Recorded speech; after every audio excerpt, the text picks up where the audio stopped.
നമോ നന്ദലീലായ ദേവായ തുഭ്യം നമോ നന്ദലീലായ ദേവായ തുഭ്യം. ഹരേ കൃഷ്ണ. ഹരേ കൃഷ്ണ മാതാജി. നല്ല ട്യൂണോടുകൂടി മാതാജി പാടി. ഹരേ കൃഷ്ണ. നല്ല രസമുണ്ടായിരുന്നു കേൾക്കാൻ.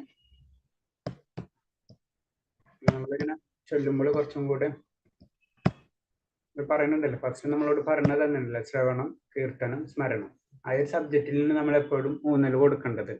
നമ്മൾ ആ കീർത്തിക്കണം ഭഗവാൻ എപ്പോഴും. നമുക്ക് കൊണ്ട് കിട്ടുന്ന സമയങ്ങൾ, ആ ചാൻസ് കിട്ടിക്കഴിഞ്ഞാൽ നമ്മൾ മിസ് ചെയ്യരുതെന്നാണ് പറയുക. ഭഗവാന് കീർത്തിക്കേണ്ട ഒരു സമയം നമുക്ക് കിട്ടിക്കഴിഞ്ഞാൽ നമ്മളത് മിസ് ചെയ്യരുത്. നമ്മളെ കൊണ്ടാവുന്നത് നമ്മൾ ശ്രമിച്ചുകൊണ്ടിരിക്കണം. അതാണ് എൻ്റെ പറയണത്. ഞാനൊന്ന് എടുത്തോട്ടെ. എടുത്തോട്ടെ. ഞാൻ ഇന്നലെ 2-3 പേരെ വിളിച്ചിട്ടുണ്ടായിരുന്നു. ജസ്റ്റ് വാട്സപ്പ് കോളിൽ പെർമിഷൻ പ്രൂഫ് മാത്രം എടുത്തിട്ടുണ്ട്. ബാക്കിയുള്ളവരെന്താ കണ്ടില്ല എന്ന് തോന്നുന്നു എനിക്ക്. കുഴപ്പമില്ല, നമുക്ക് പിന്നീട് കോണ്ടാക്ട് ചെയ്യാം. കാരണം എന്ന് വെച്ച് കഴിഞ്ഞാൽ ക്ലാസ് എങ്ങനെയുണ്ട് എനിക്കും ഒന്ന് ഫീഡ്ബാക്ക് നിങ്ങളൊക്കെ കിട്ടാൻ വേണ്ടി. പിന്നെ നമ്മൾ ഇപ്പോഴത്തെ ക്ലാസ് ഇത്രയും നമ്മൾ 6 അധ്യായം കഴിഞ്ഞു. നമ്മൾ ഫസ്റ്റ് പാർട്ട് കഴിഞ്ഞു, കർമ്മം കഴിഞ്ഞു. നമ്മൾ ഇനി ഭക്തിയിലേക്ക് നമ്മൾ കടക്കണം. അപ്പം അറ്റ്ലീസ്റ്റ് നമ്മൾ ജപം അതുപോലെ തന്നെ നിയമങ്ങളൊക്കെ നമ്മളെ കൊണ്ട് ചെയ്യാൻ പറ്റാവുന്ന നിയമങ്ങൾ നമ്മളതിന് വളരെ കമ്പല്. നമുക്ക് ഇപ്പൊ തന്നെ നമ്മൾ ചില സമയത്ത് ചിന്തിക്കാന്ന് വെച്ച് കഴിഞ്ഞാൽ നമുക്ക് കുറെ കാര്യങ്ങൾ മനസ്സിലാവും തോറും നമുക്ക് അതിനോടുള്ള ആ ആസക്തി കൂടും. പക്ഷെ എന്നിരുന്നാലും നമ്മൾ ചില കാര്യങ്ങൾ, നമ്മൾ ഭൗതികമായിട്ടുള്ള കാര്യങ്ങൾ നമ്മൾ ശ്രദ്ധിക്കണം. നമുക്ക് ഒറ്റയടിക്ക് അങ്ങനെ എല്ലാ കാര്യങ്ങളും നമുക്ക് പെട്ടെന്ന് ചെയ്ത് കഴിഞ്ഞാൽ അതിന് പ്രോബ്ലംസ് വരും. അതില് പറയുന്നുണ്ട്, പ്രഭാതത്തിൽ തന്നെ പറയുന്നുണ്ട്. കാരണം എന്ന് വെച്ച് കഴിഞ്ഞാൽ വെറുതെ നമ്മൾ ഒരു സിസ്റ്റം ആദ്യം തന്നെ മനസ്സിലാക്കാം. ആദ്യം തന്നെ മനസ്സിലാക്കിയിട്ട് അതിന്റെ പ്രായോഗികമായിട്ട് നമ്മൾ പതുക്കെ കൊണ്ടുവരാം. അല്ലെങ്കിൽ പെട്ടെന്ന് നമ്മൾ ചെയ്യുമ്പോൾ ശരിക്കും നമുക്ക് ഭക്തിയും കാര്യങ്ങളും ഉണ്ടാവും. കാരണം നമുക്ക് അങ്ങനത്തെ ഒരു ഭാഗ്യം കിട്ടിയിട്ടുള്ള കാരണം കൊണ്ട് നമുക്കുണ്ടാവും. ഇപ്പൊ അടുത്ത ശ്ലോകം തന്നെയാണ് സ്റ്റാർട്ട് ചെയ്യാൻ പോകുന്നത്. ആർക്കാണ് ഈ ഭക്തി ഉണ്ടാവുക എന്നുള്ളതാണ്. മനസ്സിലായി? അപ്പൊ അതൊക്കെ കേൾക്കുമ്പോൾ തന്നെ നമുക്ക് ഒന്ന് മനസ്സിലാവും. നമ്മൾ എന്തായാലും ഇതിലെങ്കിലും ഒരു പാർട്ടുണ്ട് നമുക്ക് എന്തായാലും മനസ്സിലാവും. അപ്പോ അങ്ങനെ വരുമ്പോൾ മറ്റുള്ളവർക്ക് അങ്ങനെ ആവണമെന്നില്ല. കഴിഞ്ഞ ശ്ലോകത്തിൽ പറഞ്ഞ പോലെ അവരങ്ങനെ ആവണമെന്നില്ല. അപ്പൊ നമ്മളെ കുടുംബത്തിലായാലും നമ്മുടെ സമൂഹത്തിലാണെങ്കിലും പല രീതിയിലുള്ള വ്യക്തികൾ ഉണ്ടാവും. അപ്പൊ നമ്മൾക്ക് പെട്ടെന്ന് നമുക്ക് വരുമ്പോ അവർക്ക് നമ്മളോട് ചെറിയ പ്രശ്നങ്ങൾ, പ്രത്യേകിച്ച് നമ്മുടെ കുടുംബങ്ങളിൽ നിന്ന് നമുക്ക് വരാം.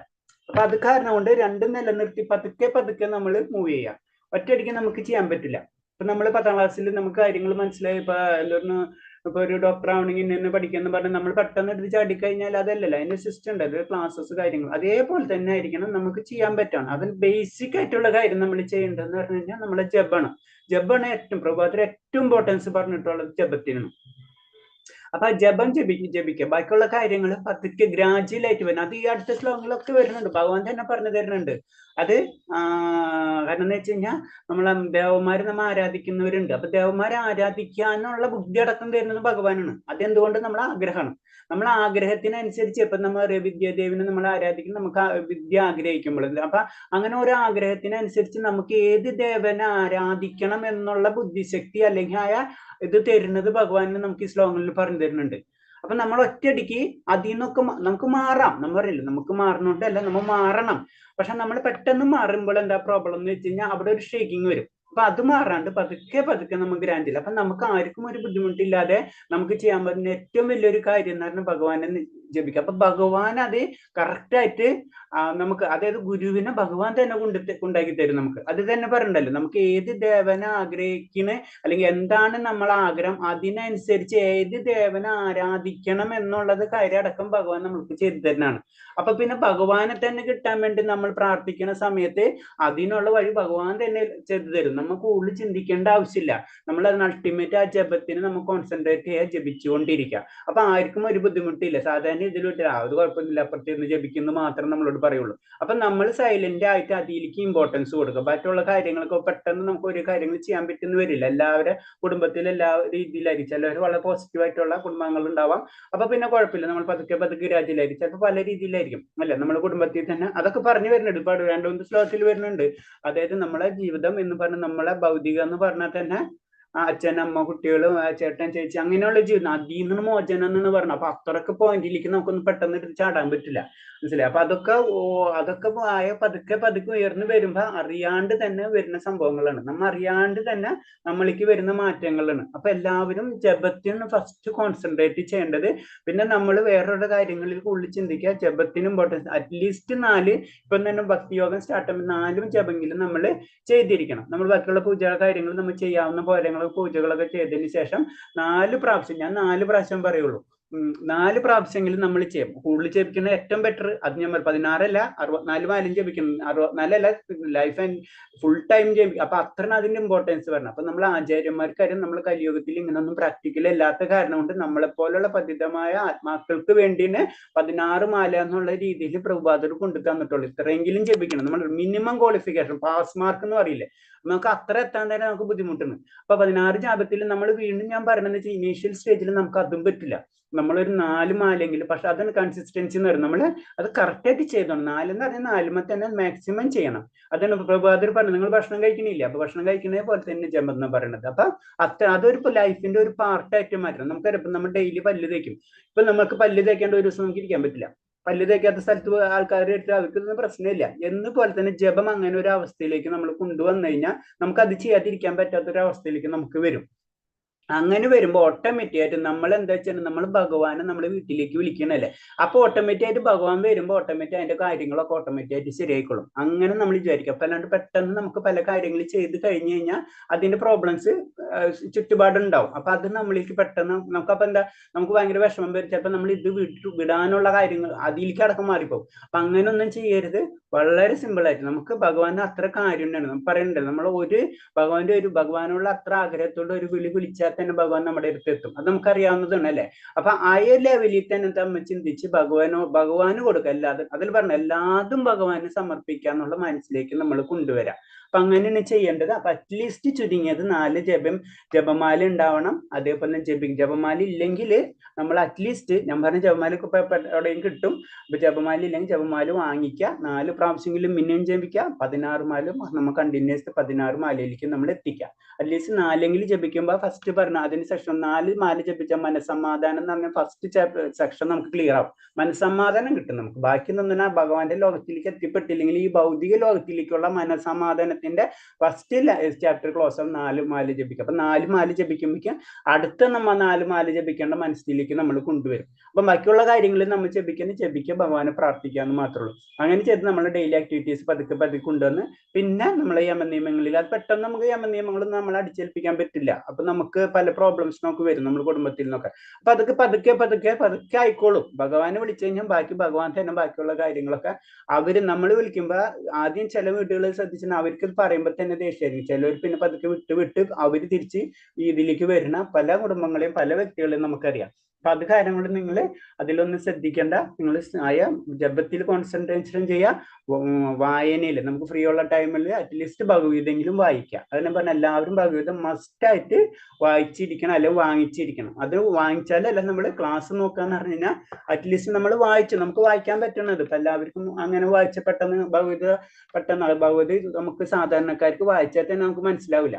അത്ര ഇന്റേണൽ മീനിങ്സ് ഉണ്ട്. അപ്പൊ ബാഹ്യമായിട്ട് ആ വേർഡ്സ് തന്നെ നമുക്ക് അത് ആത്മീയ സന്ദേശങ്ങളാണ് തന്നെ. അപ്പൊ ആ വേർഡ്സ് നമ്മൾ കൊണ്ട് അതെന്ന് പറഞ്ഞ എല്ലാവരും ഭഗവത ഇപ്പൊ നമ്മൾ ശ്ലോകത്തിന്റെ അത് വെക്കണതിന്റെ കാരണം അതാണ്. ആ ശ്ലോകം വായിക്കുമ്പോ തന്നെ ഭഗവാന്റെ കാര്യം നമ്മൾ പ്രകീർത്തിക്കുന്നത് അല്ലെ. അപ്പൊ അതാണ് ശ്ലോകം നമ്മൾ വായിക്കണം എന്ന് പറയുന്നതും. അതുപോലെ തന്നെ ഭാവാർത്ഥങ്ങൾ ഭഗവത് വായിക്കുന്നതും ഒക്കെ ഭഗവാന്റെ വാണിയാണ്. അപ്പൊ അത് നമ്മൾ വായിച്ചുകൊണ്ടിരിക്കുക. ഇനി നമ്മൾ ക്ലാസ്സിലേക്ക് കടക്കാം. 16ാമത്തെ ശ്ലോകമാണ് നമ്മൾ സ്റ്റാർട്ട് ചെയ്യുന്നത്. ചതുർവിധ ഭജന്തേ മാം ജനാം സുഹൃദിന അർജുന ആർത്തോ ജിജ്ഞാസുരദാർത്ത് ജ്ഞാനീ ച ഭരതർഷഭ. ഹേ ഭരത കുലശ്രേഷ്ഠ, സുഹൃതികളായ 4 കൂട്ടരാണ് എന്നെ ഭജിക്കുന്നത്. ദുഃഖിതർ, ധനകാംക്ഷി, ജിജ്ഞാസു, പരമസത്യത്തെ അന്വേഷിക്കുന്ന ഞാൻ. ഇപ്പൊ പറഞ്ഞത് ക്ലിയർ ആയില്ലേ. അപ്പൊ അതാണ് നമ്മൾ എന്തായാലും ഈ പാർട്ടിനെയും നമ്മൾ പെട്ടിട്ടുണ്ട്. കാരണം നമ്മൾ ഭഗവാനെ വിളിക്കുന്ന സമയത്ത് നമുക്ക് ചിലപ്പോൾ ദുഃഖമുള്ളപ്പോൾ നമ്മൾ ഭഗവാനെ വിളിക്കാം, ചിലപ്പോൾ ധനം ആഗ്രഹിക്കുന്നവർ തന്നെ വിളിക്കാം. എന്താണെന്ന് ആ ജിജ്ഞാസു എന്താണെന്ന് അറിയാൻ വേണ്ടിയിട്ടുള്ള അതിന് ജിജ്ഞാസു എന്നാണ്. പരമസത്തെ അന്വേഷിക്കുക, അത് ജ്ഞാനി. അപ്പൊ നമുക്ക് ഇതൊന്നല്ല എന്റെ സന്തോഷം എന്ന് പറഞ്ഞിട്ട് നമ്മള് പരമമായ സത്യത്തെ അന്വേഷിക്കുമ്പോൾ അതിനെ ജ്ഞാനി എന്ന് വിളിക്കും. പിന്നെ ജിജ്ഞാസു എന്ന് പറയുന്നത് എന്താ സംഭവം, എന്താ ഈ ലോകത്ത് നടക്കുന്നത് നമുക്ക് അറിയാനുള്ള ആഗ്രഹം വരുമ്പോൾ ജിജ്ഞാസ. പക്ഷെ അത് മനസ്സിലാക്കി കഴിഞ്ഞാൽ അതിലേക്ക് അന്വേഷിക്കുമ്പോൾ ആ വ്യക്തി ജ്ഞാനിയായി. ഇപ്പൊ നമുക്ക് ഇൻഡയറക്റ്റ് ആയിട്ട് നമുക്ക് പറയാം നമുക്ക് എന്തൊക്കെ അറിയാനുള്ള ആഗ്രഹമുണ്ട്. അപ്പൊ ജ്ഞാനി തലത്തിലേക്ക് നമുക്ക് ഉയർന്നെന്ന് മുഴുവനായില്ലെങ്കിലും കുറച്ചെങ്കിലും നമുക്ക് പറയാം. പക്ഷെ അതേപോലെ തന്നെ നമുക്ക് ദുഃഖം വരുമ്പോൾ തീർച്ചയായിട്ടും ഭഗവാനെ ഹരേ കൃഷ്ണ, നമ്മള് ഭഗവാനെ എപ്പോഴും എന്റെ കൃഷ്ണ എന്നല്ലേ വിളിക്കുള്ളൂ. 90% ആൾക്കാരും പ്രത്യേകിച്ച് ഭക്തര് ഭഗവാന്റെ നാമം അറിയാണ്ട് നമ്മളെ വായിൽ നിന്ന് വന്നു പോകും. അതിനെ ദുഃഖിതര്, ധനകാംക്ഷി അല്ലെ. നമുക്ക് ആഗ്രഹങ്ങളൊക്കെ വരുന്ന സമയത്തും നമുക്ക് പല ആഗ്രഹങ്ങൾ കിട്ടാൻ ദുഃഖമായാലും സുഖമായാലും എന്തെല്ലാം ആഗ്രഹങ്ങൾക്ക് വേണ്ടിയും നമ്മൾ ഭഗവാനെ വിളിക്കും. ഇതാണ്. അപ്പൊ ഇതിനെ ഭഗവാൻ പറഞ്ഞിട്ടുള്ളത് അവര് സുഹൃതികളെ കൂട്ടത്തിലാണ്. ഇപ്പൊ ചെറിയ രീതി പറയില്ല, അവൻ അമ്പലത്തിൽ പോണത് അവന്റെ ആഗ്രഹം നടത്താൻ എന്ന് പറഞ്ഞാൽ തന്നെയും അവൻ അറ്റ്ലീസ്റ്റ് അമ്പലത്തിൽ പോകണുണ്ടല്ലോ, ഭഗവാനെ വിളിക്കുന്നുണ്ടല്ലോ. ആ പോയിന്റിന് ഭഗവാൻ പറഞ്ഞു തരുന്നത് അവര് സുഹൃതികളെ കൂട്ടത്തിലാണ് പറഞ്ഞിട്ടുള്ളത്. അപ്പൊ അത്തരം നമ്മൾ ആ കാര്യം അറ്റ്ലീസ്റ്റ് നമ്മൾ ചിലപ്പോൾ നമ്മളെ ഈ രീതിയിലേക്ക് ആത്മീയ ജ്ഞാനം കേട്ട് ഭഗവാന്റെ നാമത്തിലേക്കുള്ള മെന്റാലിറ്റി ഇല്ലെങ്കിലും ആ വ്യക്തി അറ്റ്ലീസ്റ്റ് നമ്മളെ കർമ്മങ്ങളിൽ ആത്മീയ കാര്യങ്ങളിൽ ഇടപെടുക എന്ന് തന്നെ പറഞ്ഞാൽ തന്നെ അവര് സുഹൃതികളായി കഴിഞ്ഞു. അവർക്കാണ് പെട്ടെന്ന് ഭക്തരായിട്ട് കോണ്ടാക്ട് വരുമ്പോൾ അവർ പെട്ടെന്ന് ഇമ്മീഡിയറ്റ് ആയിട്ട് അവർ ആത്മീയ ജ്ഞാനത്തിലേക്ക് വളരെ സ്പീഡപ്പ് ആയിരിക്കും അവർക്ക് അത് ഭഗവാന്റെ ആഗ്രഹം വന്നു കഴിഞ്ഞു. അത് കാരണം കൊണ്ടല്ലേ ഭഗവാനെ വിളിക്കുന്നത്. അതാണ് ഇതിന്റെ പ്രത്യേകത. അതിൽ പറയുന്നത് വെച്ചണ്ട. അപ്പൊ ഇത് തന്നെയാണ് പറഞ്ഞിട്ടുള്ളത്.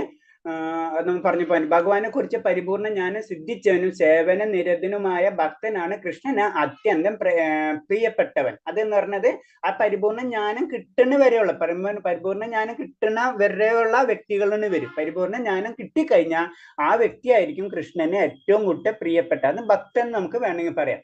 പിന്നെ ജ്ഞാനം സ്വല്പം കുറഞ്ഞു പോയി എന്നതുകൊണ്ട് ഭക്തർക്ക് ഭഗവത് കാരുണ്യക്ക് പാത്രീഭവിക്കേണ്ടതായി വരുന്നില്ല. അപ്പൊ ഇവിടെ സംഭവിക്കുന്ന പറഞ്ഞത് നമുക്ക് ജ്ഞാനം നമുക്കറിയാം ഭഗവാനെ പറ്റി എങ്ങനെയാണ് ചെയ്യേണ്ടത്, പല കാര്യങ്ങൾ ഭഗവാന്റെ പരമസത്യത്തെ അറിയേണ്ട കാര്യങ്ങൾ ഒക്കെയാണ് ജ്ഞാനം എന്നുള്ള സെക്ഷനിലേക്ക് പോണത്. ആ ജ്ഞാനത്തിലേക്ക് കുറവുണ്ടായാലും ആ വ്യക്തി ഭക്തനാണെങ്കിൽ തീർച്ചയായിട്ടും ഭഗവാന്റെ കരുണ ലഭിച്ചിരിക്കും. അതാണ് ഇതിൽ പറഞ്ഞത്. പിന്നെ പൂർണ്ണ ജ്ഞാനമുള്ള ഭക്തന് ഭഗവാൻ ഏറ്റവും പ്രിയപ്പെട്ടവൻ. അതായത് ആ ജ്ഞാനത്തോടുകൂടി ഭഗവാന്റെ കാര്യങ്ങൾ ചെയ്യുമ്പോൾ ആ വ്യക്തിയോട് ഭഗവാന് കൂടുതൽ കരുണയുണ്ടാവും. കാര്യങ്ങൾ മുഴുവൻ അറിയാം, അതിനനുസരിച്ച് പ്രവർത്തിക്കുന്നു. ഭക്തന്മാരെ ഏറ്റവും ഭക്തന്മാർ എന്റെ ഹൃദയത്തിൽ സദാ വാഴുന്നു, ഞാൻ എപ്പോഴും അവരുടെ ഹൃദയങ്ങളിലും. അപ്പൊ ഭക്തന്മാരെ പറ്റി ഭഗവാൻ ഒന്ന് പറയണ്. കാരണം എന്ന് വെച്ച് കഴിഞ്ഞാൽ ഭക്തന്മാരുടെ ഹൃദയത്തിലാണ് എപ്പോഴും ഭഗവാൻ വാഴുന്നു. അതേപോലെ തന്നെ എന്റെ ഹൃദയത്തില് അവരും വാഴുന്നാണ് ഭഗവാൻ പറഞ്ഞു തരുന്നത്. പിന്നെ അതേപോലെ തന്നെ പറഞ്ഞ നമുക്ക് ഇതില് 16ാമത്തെ ശ്ലോകത്തിൽ ഒരു കാര്യമുണ്ട്. എന്താണ് ഭക്തി എന്ന് പറഞ്ഞതിന്റെ ഒരു ഡെഫിനിഷൻ രൂപഗോസ്വാമി, നമ്മൾ ആചാര്യന്മാരിൽ ഏറ്റവും പ്രമുഖമായിട്ടുള്ളതാണ് രൂപഗോസ്വാമി. ഗോസ്വാമി പറയുന്നുണ്ട്. കാരണം എന്താ പറയുക, ഇതൊക്കെ എന്ന് പറഞ്ഞു കഴിഞ്ഞാൽ ഈ ഇത്തരം പറഞ്ഞ 4 തരം വ്യക്തികൾ എന്ന് പറഞ്ഞു വെച്ച് കഴിഞ്ഞാൽ അവര് സുഹൃത്തുക്കളാണ്, നല്ല ആത്മാക്കളാണ്. അവർക്ക് ഭക്തിയിലേക്ക് മുന്നേറാൻ കഴിയും. പക്ഷെ അതിന്റെ അപ്പുറത്താണ് ശരിക്കും ഭക്തി എന്ന് പറയുന്നത്. ആ ഭക്തിയുടെ ഡെഫിനേഷൻ ഇതില് പറഞ്ഞതിന് അന്യാഭിലാഷിത ശൂന്യം ജ്ഞാന കർമാദിനാവൃതം അനുകൂലേന കൃഷ്ണാനുശീലം ഭക്തിരുത്തമ. അതായത് കാമ്യകർമ്മങ്ങളിലൂടെയോ തത്വജ്ഞാനത്തിലൂടെയോ ഭൗതിക നേട്ടം ഉണ്ടാക്കാനുള്ള ആഗ്രഹം കൂടാതെ അനുകൂല ഭാവനെ കൃഷ്ണനെ ദിവ്യപ്രേമത്തോട് സ്നേഹിക്കണം. അപ്പൊ അത് നമ്മള് ബലങ്ങളൊന്നും പ്രതീക്ഷിക്കും. ഇതിലൊക്കെ നമ്മൾ ബലങ്ങൾ പ്രതീക്ഷിക്കുന്നുണ്ട് അല്ലെ. നമ്മൾ ധനം കിട്ടാനും അതുപോലെ തന്നെ ദുഃഖം മാറാനൊക്കെ ഭഗവാനെ പ്രതീക്ഷിക്കുന്നു. ശരിക്കും പ്യുവർ ഡിവോഷൻ, പ്യുവർ ഭക്തി എന്ന് പറയുമ്പോൾ അത് നമ്മൾക്കുള്ള ആഗ്രഹങ്ങളൊന്നും വേണ്ട എന്ന് വെച്ചിട്ട് ഭഗവാന്റെ പ്രേമത്തിൽ മാത്രം നിരതനായിരിക്കുമ്പോഴാണ് അതിനെ ശരിക്കും ഉത്തമ ഭക്തി എന്ന് പറയുന്നത്. അതാണ് ഇതിൽ പറഞ്ഞത്. അപ്പൊ അതിന്റെ നെക്സ്റ്റ് പോയിന്റ് ആണ്. അപ്പൊ ഇവര് തെറ്റല്ല എന്ന് പറഞ്ഞു, ഇവര് പുണ്യാത്മാക്കൾ തന്നെയാണ്. അവർക്ക് ഇതുപോലെ തന്നെ നല്ലൊരു ഭക്തനെ കിട്ടിക്കഴിഞ്ഞാൽ അതിന് നമ്മൾ ഗുരു എന്ന് പറയുമ്പോൾ പ്യുവർ ഡിവോട്ടായിരിക്കും, സത്യം അറിഞ്ഞവനുണ്ടല്ലോ. അപ്പൊ സത്യം അറിഞ്ഞ കാരണം കൊണ്ട് ആ ഗുരുവിനെ കിട്ടുമ്പോൾ തീർച്ചയായിട്ടും ഇങ്ങനത്തെ വ്യക്തികൾക്ക് ഗുരുവിനെ കിട്ടിക്കഴിഞ്ഞാൽ അല്ലെങ്കിൽ ഭക്തനെ കിട്ടിക്കഴിഞ്ഞു കഴിഞ്ഞാൽ തീർച്ചയായിട്ടും അവർ ആത്മീയമായിട്ട് മുന്നേറാൻ കഴിയും.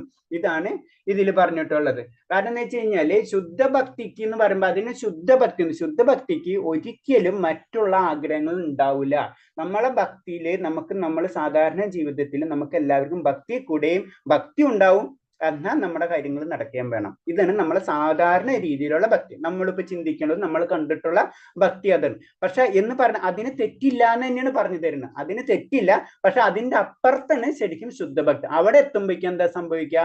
അവിടെ ഭൗതികമായിട്ടുള്ള ആഗ്രഹങ്ങൾ തന്നെ, അച്ഛൻ അമ്മ ചേട്ടൻ ചേച്ചി വിദ്യാഭ്യാസം അതേപോലെ തന്നെ എല്ലാതും മാറ്റി വെച്ചിട്ട് ഭഗവാന്റെ സേവനം മാത്രം, ഭക്തിയിൽ മാത്രം നമ്മൾ പോകുമ്പോൾ അതിന് ഭക്തിയുടെ സേവനം, അവിടെ നിന്നാണ് ശരിക്കും ഭക്തി അല്ലെങ്കിൽ ശുദ്ധഭക്തി സ്റ്റാർട്ട് ചെയ്യുന്നത്. അതാണ് ഇതിൽ പറഞ്ഞിട്ടുള്ളത്. അപ്പൊ ഈ 4 പേരും നല്ലത് തന്നെയാണ്.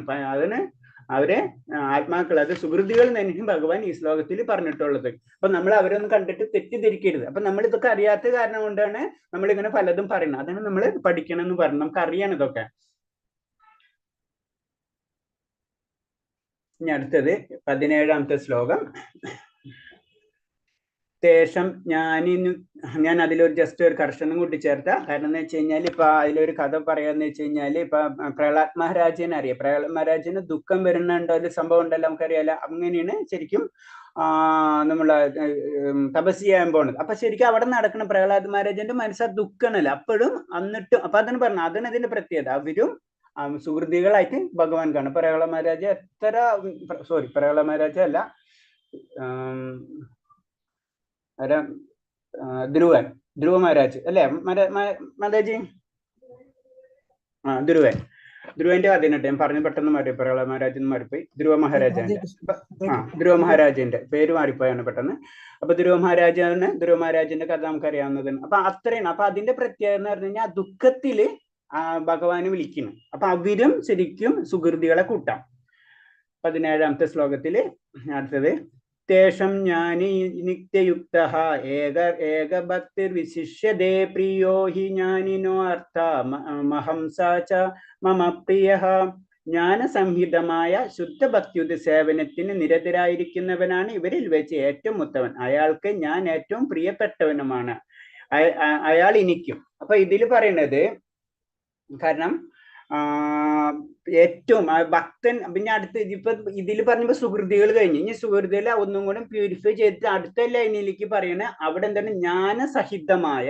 അപ്പൊ ആ വ്യക്തിക്ക് ജ്ഞാനങ്ങളുണ്ടെങ്കിൽ എങ്ങനെയാണ് ചെയ്യേണ്ടത്, അതിലും അതായത് ആ വ്യക്തിഗത രൂപവും വ്യക്തിഗത രൂപവും പരമാത്മ രൂപവും ഞാൻ ബ്രഹ്മാണ് അങ്ങനത്തുള്ള ജ്ഞാനങ്ങളൊക്കെ ലഭിച്ചു കഴിഞ്ഞു കഴിഞ്ഞാൽ അവരാണ് ജ്ഞാനസഹിതമായ ശുദ്ധഭക്തിയോടെ സേവന നിരതനിരിക്കുന്നവരാണ് ഇവരിൽ ഏറ്റവും ഉത്തമൻ. അയാൾക്ക് ഞാൻ ഏറ്റവും പ്രിയപ്പെട്ടവനാണ്. അപ്പൊ ഈ 4 പേരിൽ ഏറ്റവും ഇമ്പോർട്ടൻസ്, സുഹൃതിയിൽ വെച്ച് ഏറ്റവും ഇമ്പോർട്ടൻസ് ജ്ഞാനിക്കാണ്. ജ്ഞാനി ആയിക്കഴിഞ്ഞാൽ ഓട്ടോമാറ്റിക് ആയിട്ട് പ്ലസ് ഭക്തിയും കൂടി ഉണ്ടായി കഴിഞ്ഞാൽ ആ വ്യക്തിക്ക് ഒന്ന് സ്പീഡിൽ ഉയരാൻ കഴിയും എന്നാണ് ഇതിൽ പറഞ്ഞു തരുന്നത്.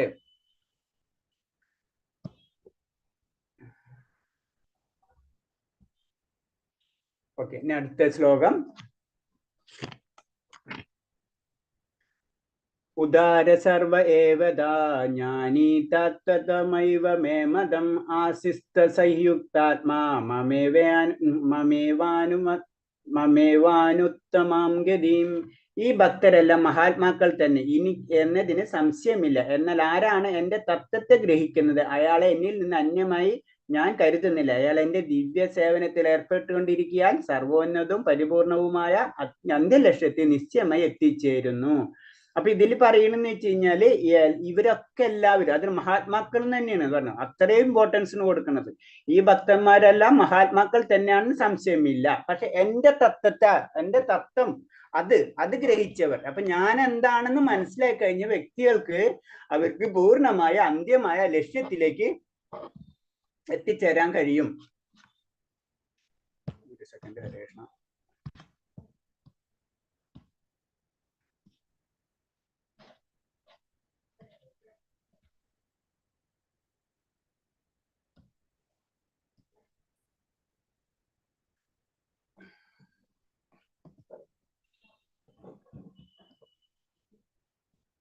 കാരണം എന്ന് വെച്ച് കഴിഞ്ഞാൽ നമ്മളിപ്പോ ഈ ആത്മാക്കളിൽ നിന്ന് വിളിക്കുന്ന കാരണം, അവരെ വിളിക്കുന്ന അതായത് മഹാത്മാക്കളിൽ നിന്ന് വിളിക്കാൻ കാരണം എന്ന് വെച്ച് കഴിഞ്ഞാൽ ഇവർക്ക് ഭഗവാനായിട്ട് ഒരു കണക്ഷൻ ഉണ്ട്. അപ്പൊ അവരെ ആഗ്രഹങ്ങൾ ശരിക്കും ഭഗവാൻ ചെയ്തു കൊടുക്കുകയും ചെയ്യും. നമ്മൾ ആഗ്രഹങ്ങൾ ചെയ്തു. അപ്പൊ അവിടെ സംഭവിക്കാന്ന് വെച്ച് കഴിഞ്ഞാല് ഓട്ടോമാറ്റിക് ആയിട്ട് നമ്മൾ ആത്മയിലേക്ക് വീണ്ടും ഉയരണം. നമുക്ക് ഭഗവാനിലുള്ള ഇത് കൂടണല്ലേ നമ്മൾ പല കാര്യങ്ങൾ ഭൗതികമായിട്ടുള്ള ഇപ്പൊ ദുഃഖം മാറാൻ വേണ്ടി ഭഗവാനെ നമ്മൾ ചെയ്യണം, നമ്മൾ അങ്ങനെയൊക്കെ ചെയ്യുന്ന സമയത്ത് അത് നമുക്ക് ലഭിച്ചു കഴിയുമ്പോൾ നമുക്ക് എന്താണ് ഒന്നും കൂടെ ഭഗവാനിൽ വിശ്വാസം വരികയും അങ്ങനെ മുന്നേറുകയും ചെയ്യും. അതാണ് ഇതിന്റെ പ്രത്യേകത. അപ്പൊ അത് കാരണം കൊണ്ട് അവര് ശുദ്ധ ആയ മഹാത്മാക്കൾ എന്ന് പറഞ്ഞത് അവരത് ഉയർന്നു. അപ്പൊ അവർക്ക് ഈവൻ ഭൗതികമായിട്ടുള്ള ആഗ്രഹങ്ങൾ ഉണ്ടെങ്കിലും അത് അത് അവർക്ക് ഭഗവാൻ ചെയ്തു കൊടുക്കുമ്പോൾ ഓട്ടോമാറ്റിക് ആയിട്ട് ഭഗവാനുള്ള അതായത് ഒന്നും കൂടെ ഭഗവാനുള്ള വിശ്വാസം ഒന്നും കൂടെ ക്ലിയർ ആവണം. അപ്പൊ അവര് വീണ്ടും ചെയ്യുമ്പോൾ വീണ്ടും അവര് ആത്മീയമായിട്ടുള്ള ആത്മീയത്തിലേക്ക് വീണ്ടും അടുക്കും. അതാണ് ഇതിൽ പറഞ്ഞത്. അങ്ങനെ വരുമ്പോൾ ആ വ്യക്തിക്ക് തീർച്ചയായിട്ടും ആ ആത്മീയ ഉന്നതി ലഭിച്ചിരിക്കും. അടുത്തത് ബഹൂനാം ജന്മനാം മന്ദേ ജ്ഞാനവാൻ മാം പ്രപദ്യതേ വാസുദേവം സർവമിതി സമഹാത്മാ സുദുർലഭ. അസംഖ്യം ജനന മരണങ്ങൾക്ക് ശേഷം ജ്ഞാനവാനായ വ്യക്തി സർവജ്ഞനാണ്. കാരണഭൂതനും സർവ്വവ്യാപിയുമായി മനസ്സിലാക്കി എന്നെ അവർ ശരണം പ്രാപിക്കും. അപ്രകാരം മഹാത്മാക്കൾ വളരെ വിരളമാണ്. അപ്പൊ ഇതിൽ ജ്ഞാനത്തിന്റെ അപ്പൊ നമ്മൾ പറയുന്നതാണ്, നമ്മൾ ഈ ജന്മത്തിൽ കിട്ടിയില്ലെങ്കിലും അടുത്ത ജന്മത്തിലും ഭഗവാനെ പൂജിക്കാനും അതുപോലെ ആത്മീയ കാര്യങ്ങൾക്ക് മുന്നേറാൻ നമുക്ക് സാധിക്കും. അപ്പൊ അത് പറഞ്ഞത് അസംഖ്യം ജന്മ മരണങ്ങൾക്ക് ശേഷം ജ്ഞാനമായ വ്യക്തി സർവജ്ഞനാണ്. അപ്പൊ ആ ജ്ഞാനം നമുക്ക് പൂർണ്ണമായിട്ട് ലഭിക്കാൻ ചിലപ്പോൾ ഈ ജന്മത്തിൽ നമുക്ക് തീർന്നെന്ന് വരില്ല.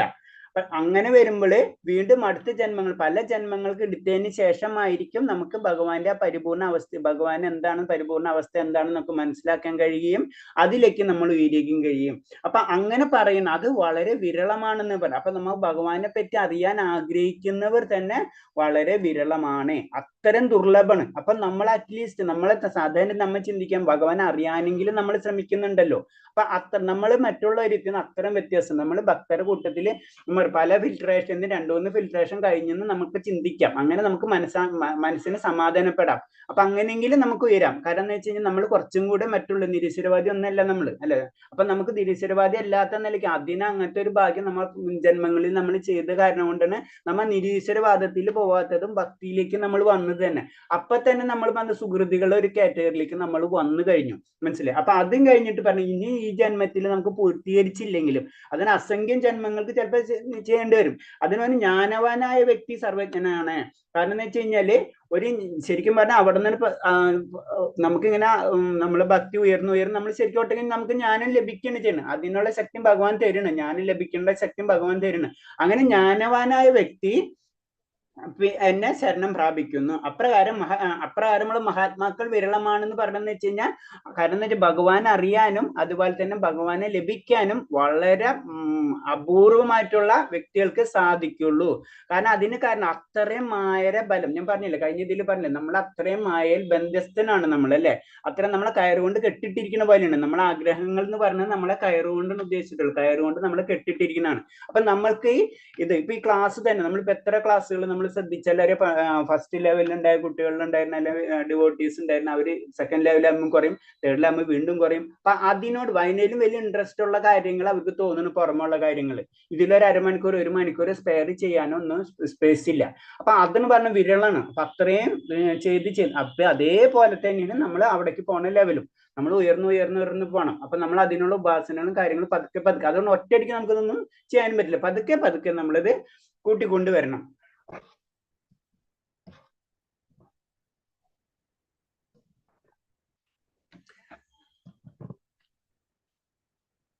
ശ്രീകൃഷ്ണന്റെ കരുണ മാത്രമാണെന്നും ഈ പ്രപഞ്ച കാരണഭൂതനായ ഭഗവാൻ എന്ന് വിഭിന്നമായി ഒന്നും ആ സന്ദർഭത്തിൽ ജീവനും, അത് ഏത് സന്ദർഭം എന്ന് പറയുന്നത് നമ്മളായി ഉയർന്ന് ആ ലെവലിലേക്ക് എത്തിക്കഴിയുമ്പോൾ, നമ്മൾ ആത്മീയ ലെവലിലേക്ക് എത്തിക്കഴിയുമ്പോൾ നമുക്ക് മനസ്സിലാവും. അതിന് ഞാനെന്ന് പറഞ്ഞത് അവിടെ എത്തുമ്പോൾ നമുക്ക് മനസ്സിലാവും ഭഗവാനല്ലാതെ വേറെ ഒന്നും ഇല്ലാന്ന് നമുക്ക് മനസ്സിലാവും. അപ്പൊ അവിടെ എന്ന് പറയുന്നത് നമുക്കറിയാം, നമ്മള് ഭൗതികത പതുക്കെ വിടണം. ഭൗതിക വിട്ട് പതുക്കെ നമ്മൾ ആത്മീയയിലേക്ക് കിടക്കണം. ഞാൻ പറഞ്ഞിട്ടുണ്ട്, ഭൗതികയും ആത്മീയതയും സാധാരണ ഭാഷയിൽ പറഞ്ഞു കഴിഞ്ഞാൽ നമ്മളെ പെട്രോളും അതിൽ വെള്ളം പോലെയാണ്. അത് രണ്ടും കണക്ട് ആവില്ല. അപ്പൊ നമ്മള് ഇത് രണ്ടും വേണമെന്ന് പറയുന്നത് നമുക്ക് പ്രാക്ടിക്കൽ അല്ല. ശരി, ആത്മീയത എന്ന് പറഞ്ഞത് ഭൗതിക വിട്ടാലേ കിട്ടുള്ളൂ. പക്ഷെ നമ്മൾ അതിൽ ഭൗതിക സുഖ സൗകര്യങ്ങൾ എന്നൊക്കെ കിട്ടുന്നതെല്ലാതും അത് ഭൗതിക, അത് ക്ഷണികമാണ്. അത് കഴിഞ്ഞു കഴിഞ്ഞാൽ അടുത്ത ആഗ്രഹം വരും. ഭഗവാനോട് ഒരു ആഗ്രഹം നമ്മളിപ്പോ നമുക്ക് ഒരു ദുഃഖം വന്നു, കാലിന് വേദന, അപ്പൊ ഭഗവാനെ പ്രാർത്ഥിക്കും, കാലിന് വേദന മരണപ്പെടുത്ത കൈക്ക് വേദനയാവും. അപ്പൊ അത് ക്ഷണികമാണ്. ആ ദുഃഖം സന്തോഷമൊക്കെ ക്ഷണികമായിട്ട് ഇങ്ങനെ വന്നുകൊണ്ടിരിക്കും. അതൊക്കെ ഭൗതികതയിൽ. ഇത് വിടുന്ന ഒരു സമയമുണ്ട്. അത് വിട്ട് കഴിയുമ്പോഴോ ശരിക്കും ഭഗവാന്റെ പൂർണ്ണ ഭഗവാനായ പ്രപഞ്ച സർവ്വ കാരണങ്ങളും കാരണമാണെന്നുള്ള അവസ്ഥ നമുക്ക് മനസ്സിലാവുകയും പിന്നെ നമ്മൾ പതുക്കെ ഭക്തിയുദ്ധ സേവനം, അതിൽ ഭക്തി ശരിക്കും പറഞ്ഞ മുക്തിയിൽ നിന്ന് ശേഷം എന്നാണ് പറഞ്ഞത്. അപ്പൊ അവിടെ നിന്ന് സമാധിയിൽ നിന്ന്, സമാധി പൊസിഷനിൽ നിന്നാണ് ശരിക്കും ഭക്തി സ്റ്റാർട്ട് ആവണമെന്ന് പറയുന്നത്. അപ്പൊ അതാണ് പറഞ്ഞത് ഈ ശ്ലോകത്തിൽ പറഞ്ഞു തരുന്നത്. അടുത്തത്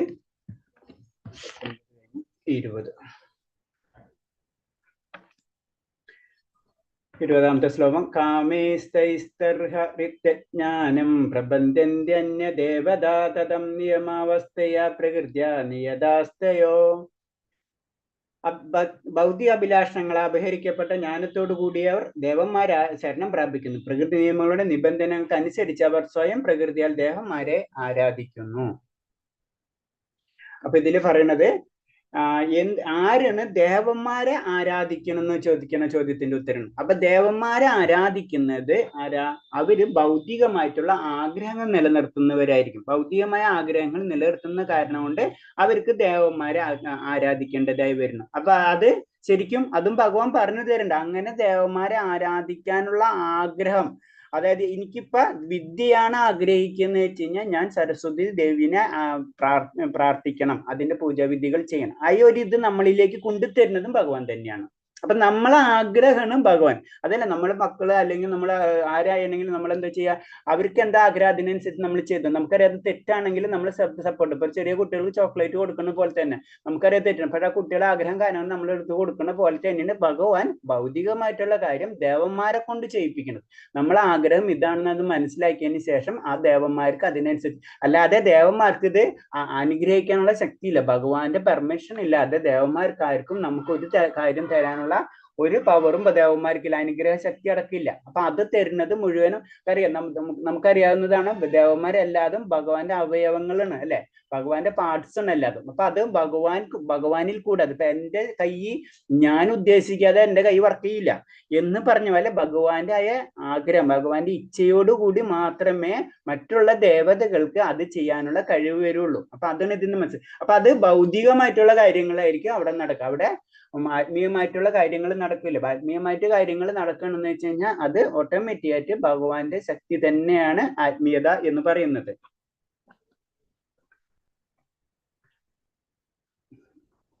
പിന്നെ ഇതിൽ പറയുന്നത്, അപ്പൊ 20ാമത്തെ പറയുന്നത്, ആധ്യാത്മിക ബോധം നഷ്ടപ്പെട്ട ബുദ്ധിഹീനന്മാർ ഭൗതിക വാഞ്ചകളുടെ ക്ഷണികമായ സാമ്പല്യത്തിന് വേണ്ടി ദേവന്മാരെ ആശ്രയിക്കുന്നു. അപ്പൊ അത് ക്ഷണികമാണ്. നമ്മൾ അതിന് പറയുന്നത് ഇപ്പൊ ക്ഷണികം. നമ്മൾ ആഗ്രഹം ദുഃഖമായാലും സുഖമാണ് നമുക്ക് ക്ഷണികമാണ് അല്ലെ. നമ്മളിപ്പോ കാലിന് വേദന എടുത്തു, അതിന്റെ മരുന്ന് കഴിച്ചു, പിന്നെ അടുത്ത കയ്യിന് വേദന എടുക്കുന്ന പോലെ തന്നെ അത് ഭഗവാനെ പ്രാർത്ഥിക്കുന്ന നന്നാവും, ശരിയാവും. അതൊക്കെ ഭൗതികമാണ്. അപ്പൊ അതിൽ നിന്ന് വിട്ട് കഴിഞ്ഞാൽ ആത്മീയിലേക്ക് കടക്കുള്ളൂ. അതിന് പറഞ്ഞത് ക്ഷണികം. അതിന് അവര് ദേവന്മാരെ, കാരണം ഭഗവാന് മാത്രമേ മുക്തി കിട്ടാറുണ്ട്. ബാക്കിയുള്ള ദേവന്മാർക്ക് പലതും ചെയ്യാൻ കഴിയും. അതാണ് എല്ലാവരും ദേവന്മാരെ പിറകിലേക്ക് പോണത്. അത് തെറ്റില്ല. അത് അങ്ങനെ ചിന്തിച്ചാലും അതും പറഞ്ഞിട്ടുണ്ടല്ലോ ഭഗവാൻ. ആ നമ്മളെ ആഗ്രഹത്തിന് വേണ്ടിയാണ് ദേവന്മാരെ വെച്ചിട്ടുള്ളത് തന്നെ. ആ ദേവന്മാർ അത് ഭൗതിക ലോകത്തിലേക്ക് മാത്രം. അപ്പൊ അത് ആ പോയിന്റ് നമ്മൾ മനസ്സിലാക്കണം. ഭൗതിക ലോകത്തിലാണ് ദേവന്മാരുള്ളത്, ആത്മീയ ലോകത്തിലാണ് ഭഗവാനുള്ള. അപ്പൊ ആത്മീയ ലോകങ്ങളുണ്ട്, ആത്മീയ ഗ്രഹങ്ങളുണ്ട്. അതുപോലെ ഭൗതിക ലോകങ്ങളുണ്ട്, ഭൗതിക ഗ്രഹങ്ങളുണ്ട്. ഓരോ ഭൗതിക, ഇപ്പൊ ചന്ദ്രലോകം, സൂര്യലോകം, ഇതൊക്കെ പറഞ്ഞത് ഓരോ ലോകങ്ങളുണ്ട്. അത് ഭൗതിക ലോകങ്ങൾ തന്നെയാണ്. ദേവന്മാരെ ലോകങ്ങളുണ്ട്. അപ്പൊ ദേവന്മാര് എന്ന് പറയുന്നത് ഭൗതികത്തിൽ വരും. അപ്പൊ ദേവന്മാര് ഭൗതികത്തിൽ വരുമ്പോ ആ ലോകങ്ങളും ഭൗതികത്തിൽ വരും. അതാണ് 17-14 ലോകം നമുക്കറിയാം. അപ്പൊ ഈ 14 ലോകവും ശരിക്കും ഭൗതിക ലോകമാണ്. അപ്പൊ അതാണ് ഇതില് പറഞ്ഞു തരുന്നത്. അപ്പൊ അത് നമ്മൾ അറിയാണ്ട് നമ്മൾ ദേവന്മാര് ഇതിലേക്ക് പോവാണ്. അത് ക്ഷണികമായിട്ടുള്ള ആഗ്രഹങ്ങൾ നമ്മൾ മാറ്റുന്നതിന് വേണ്ടിയാണ്. അപ്പൊ അത് തെറ്റല്ല. അത് പറഞ്ഞില്ല അതിന് മുന്നത്തെ ഒരു സുഹൃതികൾ തന്നെയാണ്. അറ്റ്ലീസ്റ്റ് ദേവന്മാരെങ്കിലും ഭഗവാന്റെ ആയ വൃന്ദത്തിന് അവര് മനസ്സിലാക്കി അതിനനുസരിച്ച് പ്രവർത്തിക്കുന്നുണ്ട്. അപ്പൊ അത് പതുക്കെ അവർക്ക് പ്രവളം തന്നെ ഒരു ശുദ്ധ ഭക്തനെ കിട്ടേണ്ട താമസമുള്ളൂ. അവര് പതുക്കെ ആത്മീയിലേക്ക് ഉയരും.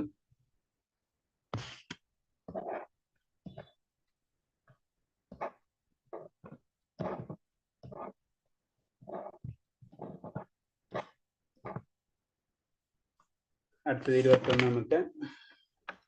യോ യോ യായം തനുഭക്ത ശ്രദ്ധയാർച്ചിതമുച്യതേ തസ്യ തസ്യ ജലം ശ്രദ്ധാം താമേവം വിദദത്മഹ്യം. ഞാൻ പരമാത്മരൂപേണ സർവഹൃദയങ്ങളിലും കുടികൊള്ളുന്നു. ഏത് ദേവതയെ ആരാധിക്കാൻ ആഗ്രഹിക്കുന്നുവോ ആ പ്രത്യേക മൂർത്തിയിൽ മുഴുവൻ ശ്രദ്ധ കേന്ദ്രീകരിക്കുക വിധം ഒരാളുടെ വിശ്വാസം ഉറപ്പിക്കുന്നതും ഞാനാണ്. ഇതിപ്പോ ഞാൻ പറഞ്ഞ പോയിന്റ് തന്നെയാണ്. കാരണം എന്ന് വെച്ച് കഴിഞ്ഞാല് നമുക്ക് നമ്മുടെ ആഗ്രഹത്തിനനുസരിച്ച് നമ്മൾ ഏത് ഡിപ്പാർട്ട്മെന്റിൽ പോകണം. നമ്മളൊരു അപ്ലിക്കേഷൻ കൊടുക്കണം ഒരു ഗവൺമെന്റിലേക്ക് എന്തെങ്കിലും, അപ്പൊ ഏത് ഡിപ്പാർട്ട്മെന്റിൽ പോകണം നമുക്കറിയാം. അപ്പൊ അതിനനുസരിച്ച് പിന്നെ എല്ലാവർക്കും എല്ലാ വർക്കും, ഇപ്പൊ ഇലക്ട്രിസിറ്റിയുടെ വർക്ക് നമുക്ക് ഇവിടെ ചെയ്യാൻ പറ്റില്ല, ഏത് വാട്ടർ സപ്ലൈ ചെയ്യാൻ പറ്റില്ല, വാട്ടർ സപ്ലൈ ഡിപ്പാർട്ട്മെന്റിൽ ചെയ്യാൻ പറ്റില്ല. പക്ഷെ നമുക്ക് ആപ്ലിക്കേഷൻ എഴുതി നമ്മൾ അവിടെ ചെന്ന് കഴിഞ്ഞാൽ നമ്മൾ നെറ്റിൽ അടിച്ചു നോക്കി കഴിഞ്ഞാൽ നമുക്ക് ഇന്ന ഡിപ്പാർട്ട്മെന്റ് എന്ന് പറഞ്ഞ പോലെ തന്നെ ഇത് ഏത് ആഗ്രഹവും നമുക്ക് നിറവേറ്റാം. അതിനുള്ള കാര്യങ്ങൾ മുഴുവനും ചെയ്തു തരുന്നത് ഭഗവാനാണ്. അതിനെന്തിൽ പറഞ്ഞു തരുന്നത്, അതിൽ പറയുമ്പോൾ ഭഗവാൻ അത്തരം സൗകര്യം നൽകുന്നതെങ്കിൽ സ്വാതന്ത്ര്യത്തിന് അർത്ഥമില്ലെന്ന് തന്നെയാണ് ആ ചോദ്യത്തിന് യുക്തമായ മറുപടി. അപ്പൊ ഭഗവാൻ നമുക്ക് അത്ര സ്വാതന്ത്ര്യം തന്നിട്ടുണ്ട്. ഭൗതിക ലോകത്തും നമ്മൾ ഇഷ്ടത്തിന് ജീവിക്കാം. പക്ഷെ എന്ന് പറഞ്ഞ പ്രോബ്ലം എന്ന് വെച്ചാൽ നമ്മൾ ഇഷ്ടത്തിന് ജീവിച്ച് അതിന്റെ പ്രശ്നങ്ങൾ ഉണ്ടാക്കി കഴിഞ്ഞാൽ ഭഗവാന്റെ അടുത്തേക്ക് വരരുത്. കാരണം അതൊരു നിയമമാണ്. ആ നിയമം തെറ്റിച്ചു കഴിഞ്ഞാൽ, ഭൗതികത എന്ന് പറഞ്ഞ ഒരു നിയമമാണ്, ആ നിയമത്തിനനുസരിച്ച് നമുക്ക് വർക്ക് ചെയ്യാൻ പറ്റുള്ളൂ. അപ്പൊ ആ നിയമത്തിൽ അത് കാരണം അത് സ്വാതന്ത്ര്യമാണ് നമുക്ക്. അത് നമുക്കിപ്പോ ചെറിയ കുട്ടീനെ നമ്മൾ കളിപ്പിക്കാൻ ഒരു സ്ഥലമുണ്ട്, അവിടെ കളിച്ചുകൊണ്ടിരിക്കും. അപ്പൊ അവിടെ തെറ്റുപറ്റിയ ഒരു കളിയിൽ ചെറിയ കളിയിൽ നിയമങ്ങളുണ്ട്. അതിൽ നിയമങ്ങൾ തെറ്റിക്കഴിച്ചാൽ കുട്ടിക്ക് അനുഭവിക്കുന്ന പറഞ്ഞ പോലെ തന്നെയാണ് ഈ കാര്യങ്ങൾ. ഭൗതികതയിൽ വരുന്ന സംഭവങ്ങൾ അത് തന്നെയാണ്. അത് അല്ലെങ്കിൽ നമ്മൾ പിന്നെ കളിപ്പിക്കാൻ വിടാണ്ടിരുന്നാൽ പോരാ, കുട്ടികൾ ചെറിയ പ്രശ്നങ്ങൾ അവിടെ ഉണ്ടാവും. എന്ന് പറഞ്ഞ പോലെ ഭൗതികയിൽ നമ്മൾ ഏർപ്പെടുമ്പോൾ നമുക്ക് അതിൽ ഭഗവാൻ ഇടപെടില്ല. അതിനാണ് ശരിക്കും ദേവന്മാരുടെ ഡ്യൂട്ടീസ്. അതിന് അവിടുത്തെ കാര്യങ്ങൾ ചെയ്യുക. അവിടെ തെറ്റ് ചെയ്ത് കഴിഞ്ഞ് പ്രധാനമന്ത്രി, നമ്മുടെ നാട്ടിലെ ഒരു പോലീസിന് ഒരു വ്യക്തി ചെറിയ തെറ്റ് ചെന്ന് പ്രധാനമന്ത്രി നേരിട്ട് ഇടപെടുന്ന സംഭവമില്ല. പക്ഷെ എല്ലാതും പ്രധാനമന്ത്രി ആ നിയമം, അത് നമുക്കറിയാം ഇന്ത്യൻ ഭരണഘടന അനുസരിച്ചാണ് എല്ലാം നടക്കുന്നത്. എന്ന് പറഞ്ഞ പോലെ ഭൗതികത എന്ന് പറഞ്ഞ ഒരു നിയമമുണ്ട്. ആ നിയമത്തിന്റെ കൂട്ടിലാണ് നടക്കുന്നത്. അപ്പൊ അതില് തെറ്റ് സംഭവിച്ചു കഴിഞ്ഞു കഴിഞ്ഞാൽ അതിനനുസരിച്ചുള്ള പ്രശ്നങ്ങൾ ആ വ്യക്തിക്ക് സംഭവിക്കും. എന്ന് പറഞ്ഞാൽ ഭൗതിക എന്ന് പറഞ്ഞ ഒരു നിയമമുണ്ട്. അതിനെ നമ്മൾ എല്ലാതും വെട്ടിപ്പിടിച്ച് നടക്കുമ്പോൾ അതിന്റെ പ്രോബ്ലംസുകൾ ഉണ്ടാവും, അതിന് നമ്മൾ അനുഭവിക്കും. അപ്പൊ അത് നമ്മളെ കർമ്മബലത്തിൽ അങ്ങനെയാണ്. കർമ്മത്തിൽ നമുക്ക് പല കാര്യങ്ങൾക്ക് ചെയ്യാൻ കാര്യങ്ങൾ നമ്മൾ ചെയ്തില്ല, അത് ചിലപ്പോൾ ഈ ജന്മത്തിലല്ല, ചിലപ്പോൾ അടുത്ത ജന്മത്തിലായിരിക്കും ലഭിക്കുക. അത് നമുക്കറിയാം. ചില വ്യക്തികൾ നമ്മൾ സിമ്പിൾ ആയിട്ട് കാണുമ്പോൾ അവര് അത്രയും ഭയങ്കര ക്രൂരത അനുഭവിച്ച് ചെയ്യുന്ന വ്യക്തികളായിരിക്കും. പക്ഷെ അവർ ചിലപ്പോൾ ലൈഫ് വളരെ സുഖമായിട്ട് പോകുന്നുണ്ട്. അപ്പൊ നമ്മൾ സാധാരണ വ്യക്തികൾ എന്താ ചിന്തിക്കുക, എന്താണ് ഇത്ര ഇതുണ്ടായിട്ട് ഈ വ്യക്തിക്ക് ഒരു കുഴപ്പമില്ല. അതുപോലെ ചിലപ്പോൾ തിരിച്ച് സംഭവിക്കണം നമ്മൾ കണ്ടിട്ടുണ്ട്. വളരെ സിമ്പിൾ ആയിട്ട് പോകുന്ന വ്യക്തികൾ പല ജീവിതത്തിൽ പല പ്രശ്നങ്ങളും വരുന്നു. ഇത് എന്തുകൊണ്ട് സംഭവിക്കുന്നു? ഇതാണ് നമ്മളെ ചോദ്യം. ഇതിനുള്ള കാരണം എന്ന് വെച്ച് കഴിഞ്ഞാൽ ഈ ജന്മത്തിലല്ല, കർമ്മബന്ധങ്ങളാണ്. നമുക്ക് ജന്മവും മരണവും ഇല്ല, അല്ല, നമ്മളെ അവബോധം ഇങ്ങനെ കറങ്ങിക്കൊണ്ടിരിക്കുന്നതാണ്. അപ്പൊ ഈ ജന്മത്തിലെ കാര്യത്തിലേക്ക് അടുത്ത ജന്മത്തിലേക്ക് നമുക്ക് എന്താ പറയാ, അടുത്ത ജന്മത്തിലെ ആ പ്രശ്നങ്ങൾ നമ്മൾ പ്ലസ് ആണെങ്കിലും പുണ്യാണെങ്കിലും പാപമാണെങ്കിലും ഒക്കെ നമ്മൾ അനുഭവിച്ചുകൊണ്ടിരിക്കും. അതിൽ ഭഗവാൻ ഇടപെടില്ല. അല്ലെങ്കിൽ നമുക്ക് സ്വാതന്ത്ര്യം എന്ന് പറഞ്ഞ പരിപാടി പിന്നെ അവിടെ കിട്ടില്ല. അതാണ് പറഞ്ഞു. അത് നമ്മൾ എന്ത് ചെയ്തു, നമുക്ക് അതിനനുസരിച്ചുള്ള സ്വാതന്ത്ര്യം ഉണ്ട്. ഇപ്പൊ ഭഗവാൻ നിരീശ്വരവാദികൾ ഈ ലോകത്ത് ജീവിക്കുന്നില്ലേ? അതാണ്, നിരീശ്വരവാദികൾ ജീവിക്കാം. ഭഗവാൻ ഒരു കുഴപ്പം പറയും. നിരീശ്വരവാദികൾ ജീവിച്ച് അവർക്ക് ഇപ്പൊ മൂടന്മാര് ഒക്കെ നമ്മൾ പറയണ്ട, അവർക്ക് മൂടന്മാര് പോലെ ജീവിക്കുക.